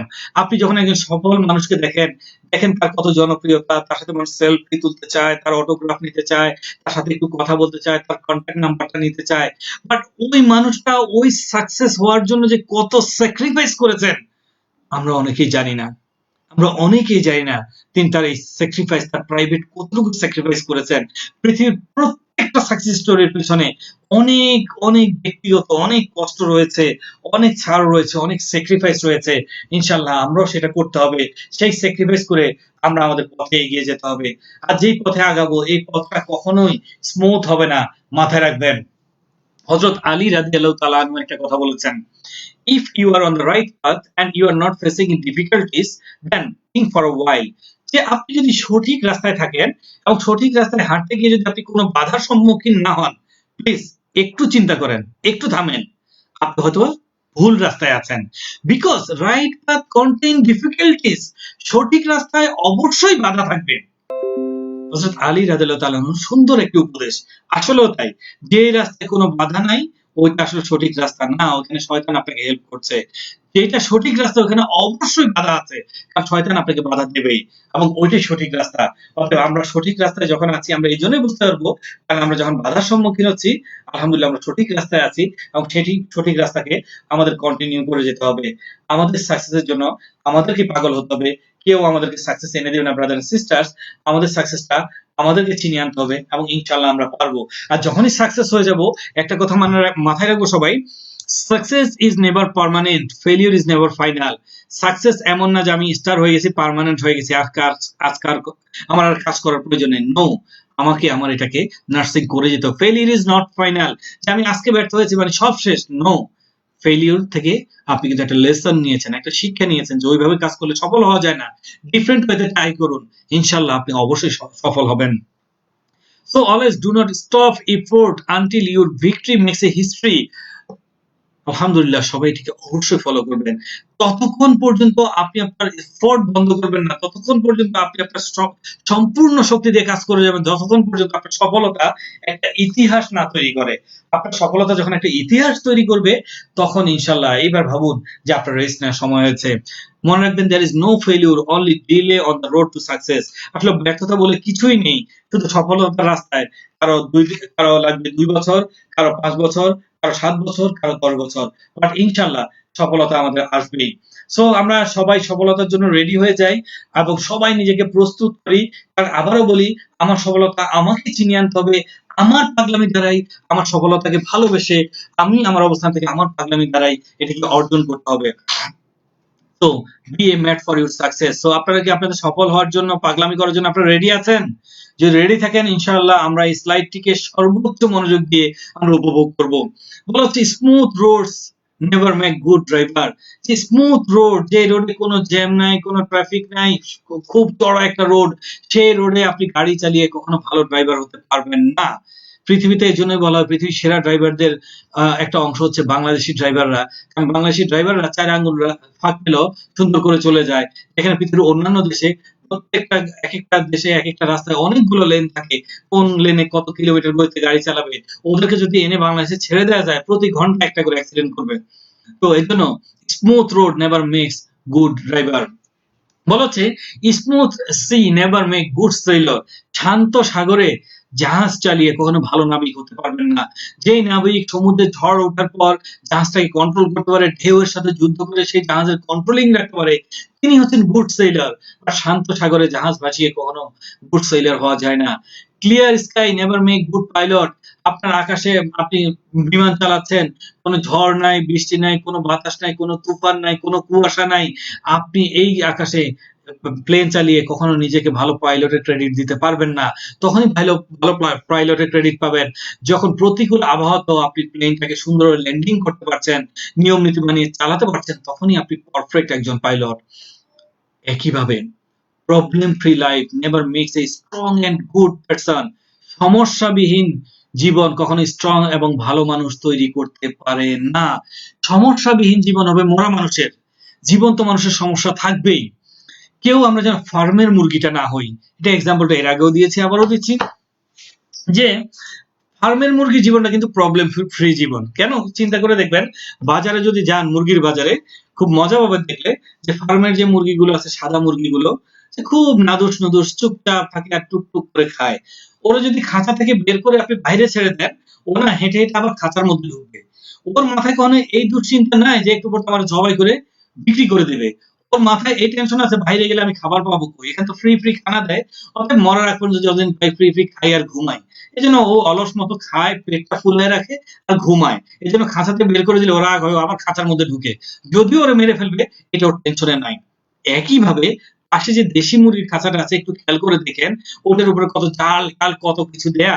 যখন আপনি দেশি মুরগি চান, তখন দেখবেন ওই যিনি বিক্রেতা, তিনি কোনো অনেক কষ্ট করে খালি একটু গ্যাপ করে হাতটা ঢুকে একটা মুরগি বের করতে যাচ্ছেন, আর ওই ফাঁক দিয়ে যদি একটা মুরগি সুযোগ পায়, ফ্রুত করে যদি মুরগিটা বের হয়ে যায়, ওরে বাপরে বাপ, ফ্রি খানার গুল্লি মারি। ওই মুরগি যে দৌড়টা দিবে না, যাকে জীবন বাঁচা খানা, ফ্রি খানা জীবনে খাইতে পারবো, এবং গোটা বাজার দৌড়ায়, ওরা কিন্তু ধরা সম্ভব হবে না, কারণ ও জীবন বাঁচানোর জন্য দৌড়ায়। অতএব ওর কাছে কিন্তু লাইফের প্রবলেম এটা না যে আমি ফ্রি খানা খাবো, জীবনটা বাঁচানোর জন্য অনেক বড় প্রবলেম। সো ঠিক একইভাবে আপনাদেরকে বলবো, ফার্মের মুরগি হয়েন না। ওই ফ্রি ফ্রি খাবো আর ঘুমাবো, এটা জীবন না। এই জন্য আপনি মানুষ হিসেবে পৃথিবীতে সৃষ্টি হননি। মানুষ হিসেবে আপনার অনেক দায়িত্ব আছে, অনেক কর্তব্য আছে। সেটা করার জন্য অবশ্যই প্রবলেমকে ফেস করে, ওভারকাম করে, আমাদেরকে স্ট্রাগল করে, ফাইট করে আমাদেরকে বাঁচতে হবে। Be strong enough to accept the challenges of life. আজকে থেকে আমরা অনেক স্ট্রং হব, ভিতর থেকে অনেক স্ট্রং হব লাইফে যে কোনো চ্যালেঞ্জ ফেস করার জন্য। Don't ask life why me. আজকে থেকে আমরা জীবনকে কখনোই বলবো না আমি কেন, আমার কেন এত কষ্ট, আমার কেন এত অভাব, আমার কেন এত দুঃখ, আল্লাহ কি শুধু আমাকেই দেখে, আমি কেন বারবার ব্যর্থ হচ্ছি, আমি কেন বারবার দুঃসংবাদ শুনছি, আমার জন্য কেন এত দুঃখ, এত কষ্ট, এত যাতনা, এত রিজেকশন, এত নেগেটিভ নিউজ সব কেন আমার? আজকে থেকে লাইফকে কখনো এটা বলবো না। আজকে থেকে বুকের পাটা শক্ত করে লাইফ প্রবলেমকে হাত বাড়িয়ে ডাকবো। আসো প্রবলেম, আসো। কত প্রবলেম আছে, আসো। কত দুঃখ আছো, কত কষ্ট আছো, কত জ্বালা আছো, কত চ্যালেঞ্জ আছো, আসো আমাকে ট্রাই করো, আমাকে ট্রাই করো, আমাকে ট্রাই করো। আমি তোমাকে ফেস করবো, আমি তোমাকে ফেস করবো। ট্রাই করো, ট্রাই মি। দেখবেন প্রবলেম দৌড়ে পালাবে। আপনার মতো সাহসীকেই প্রবলেম দেখতে চায়। সে দৌড়ে পালাবে, সে আর আপনাকে কখনোই ভয় দেখাবে না। ইনশাআল্লাহ আপনি অবশ্যই সফল হবেন, আপনি অবশ্যই সফল হবেন। এই পাগলামিটা রাখেন। একটা পাগল যখন রাস্তার উপর দাঁড়িয়ে চিৎকার করে, তার গায়ে কাপড় আছে কি নাই, মানুষ হাসলো কি হাসলো না, তার এটা নিয়ে কোনো মাথা ব্যথা নেই। ঠিক এক্সিলেন্টের পাগলরা আপনি আজকে থেকে এই লেভেলের পাগলামি নেন। প্রবলেমকে বললেন, আসো প্রবলেম, ট্রাই করো, ট্রাই করো। অমন একজন পাগল হয়ে যান। মানুষকে কি বললো না বললো, ইট ডাজন্ট ম্যাটার। আপনার প্রবলেম আপনাকে সলভ করতে হবে। আপনার পেটে খাবার না থাকলে কেউ আপনাকে দিয়ে যায় না। আপনার পকেটে টাকা না থাকলে আপনাকে কেউ নিয়ে দিয়ে যায় না। আপনার মন যখন ভালো একটা কিছু চায়, সেটা কেউ আপনাকে অ্যারেঞ্জ করে দেয় না। কেউ তার অবস্থান থেকে আপনার জীবন গড়ে দেবে না। আপনারটা আপনাকেই করতে হবে। তাহলে কারো কথা, কারো মুচকি হাসি, কারো ঠাট্টা, কারো সামান্য কথায় কেন আপনি আপনার স্বপ্নকে বিসর্জন দিবেন? যদি সঠিক কাজটি করেন, যদি সঠিক আপনার বিচার, বিবেক, বুদ্ধি বিবেচনা যদি মনে হয় আপনি সঠিক কাজটি করছেন, তাহলে আপনাদের প্রতি রিকোয়েস্ট আজকে থেকে কখনোই অন্যকে শুনবেন না, নিজেকে শুনবেন। প্রত্যেক নিজের জীবনকে বলবেন, আজকে থেকে আমি ফেস করব, আমি ট্রাই করব, ইনশাআল্লাহ আমি পারবো। আমি আজকে থেকে আমার নিজের জীবনে থেকে এই শিক্ষা নিলাম এবং এভাবে এগিয়ে যাব। সর্বশেষ আপনাদের প্রতি আমার একটা রিকোয়েস্ট থাকবে, যে রিকোয়েস্টটা আমি আশা করি সবাই আমরা মেনটেন করব। যে রিকোয়েস্ট হচ্ছে একটাই, যে যখনই আপনি কোনো whenever you see the dream, remember Almighty Allah than your parents. জীবনে যে কোনো স্বপ্ন দেখেন, সর্বপ্রথম আপনার সৃষ্টিকর্তাকে স্মরণ করুন। তাকে আপনি কেউ খুশি করতে পারেন। দেন যাদের মাধ্যমে আপনি পৃথিবীতে এসেছেন, যাদের উসিলায় পৃথিবীতে এসেছেন, আপনার সেই বাবা-মা, তাদের কথা চিন্তা করুন। তারা কিভাবে স্যাটিসফাইড হবেন, তারা কিভাবে খুশি হবেন। তারপরে আপনার অন্য স্বপ্নের কথা চিন্তা করুন। ইনশাআল্লাহ আপনি সফল হবেনই। আর আলহামদুলিল্লাহ এমনই একটা কোম্পানিতে এসেছি। আল্লাহর রহমত, আল্লাহ তাআলা আনোয়ার ইসমাইল স্যারকে প্রত্যেকটা ক্ষেত্রে হেফাজত করুক, প্রত্যেকটা ক্ষেত্রে হেদায়েত করুক, প্রত্যেকটা ক্ষেত্রে আল্লাহ তাআলা আমাদের পাশে থাকুক। দেখুন আমি এখান থেকে কত সুন্দর পবিত্র হজ পালনের সুযোগ পাচ্ছি। আল্লাহ সুবহানাহু ওয়া তাআলাকে খুশি করার সুযোগ পাচ্ছি। মক্কা মদিনা জিয়ারতের সুযোগ পাচ্ছি। তার পরবর্তীতে আমি স্টার হয়ে আমি মায়ের আঁচল তৈরি করার মাধ্যমে বাবা-মাকে চাবিটা বুঝিয়ে দিয়ে তাদের দোয়া ভালোবাসা নেওয়ার সুযোগ পাচ্ছি। তারপরে ইনশাআল্লাহ আমার স্বপ্নের চিন্তা। কত সুন্দর একটা প্ল্যানিং এ আমরা এগিয়ে যাচ্ছি। আলহামদুলিল্লাহ আল্লাহ তাআলা আমাদেরকে কবুল করুক এই পবিত্র রমজানে। প্রত্যেক এক্সেলেন্ট ফাইটারের জন্য দোয়া চাচ্ছি। এক্সেলেন্টের সাথে জড়িত, যারা যেভাবে জড়িত প্রত্যেকের জন্য দোয়া চাচ্ছি। আল্লাহ সবাইকে হেফাজত করুক, হেদায়েত দান করুক, সবার ভেতরের সকল দুঃখ কষ্ট দূর করে দিক, সবার ভেতরের যত রকম খারাপ কিছু আছে দূর করে দিক, সবার ভিতরটা ভালোবাসা দিয়ে, ভালো লাগা দিয়ে পরিপূর্ণ করে দিক। ইনশাআল্লাহ the dream will come true. একদিন আমাদের সবার স্বপ্ন ইনশাআল্লাহ পরিপূর্ণ হবে। সবাই ইনশাআল্লাহ একদিন একসাথে হাসবো। সবাই ইনশাআল্লাহ একদিন আল্লাহর প্রতি কৃতজ্ঞতা শুকরিয়া জ্ঞাপন করব। সবাই ইনশাআল্লাহ একদিন উপভোগ করব। সবাই ইনশাআল্লাহ একদিন এই দিনটির কথা মনে করব, যেদিন আমরা পাগলামি করার সিদ্ধান্ত নিয়েছি, যেদিন আমরা সিদ্ধান্ত নিয়েছি যে আমরা এগিয়ে যাব এক্সিলেন্ট থেকে। তো সবার জন্য শুভেচ্ছা রইলো, ভালোবাসা রইলো, দোয়া রইলো। সবাই একসাথে এগিয়ে যান, সুস্থ থাকুন, ভালো থাকুন। ইনশাআল্লাহ আবার দেখা হবে আপনাদের সাথে। সে পর্যন্ত আল্লাহ হাফেজ। আসসালামু আলাইকুম।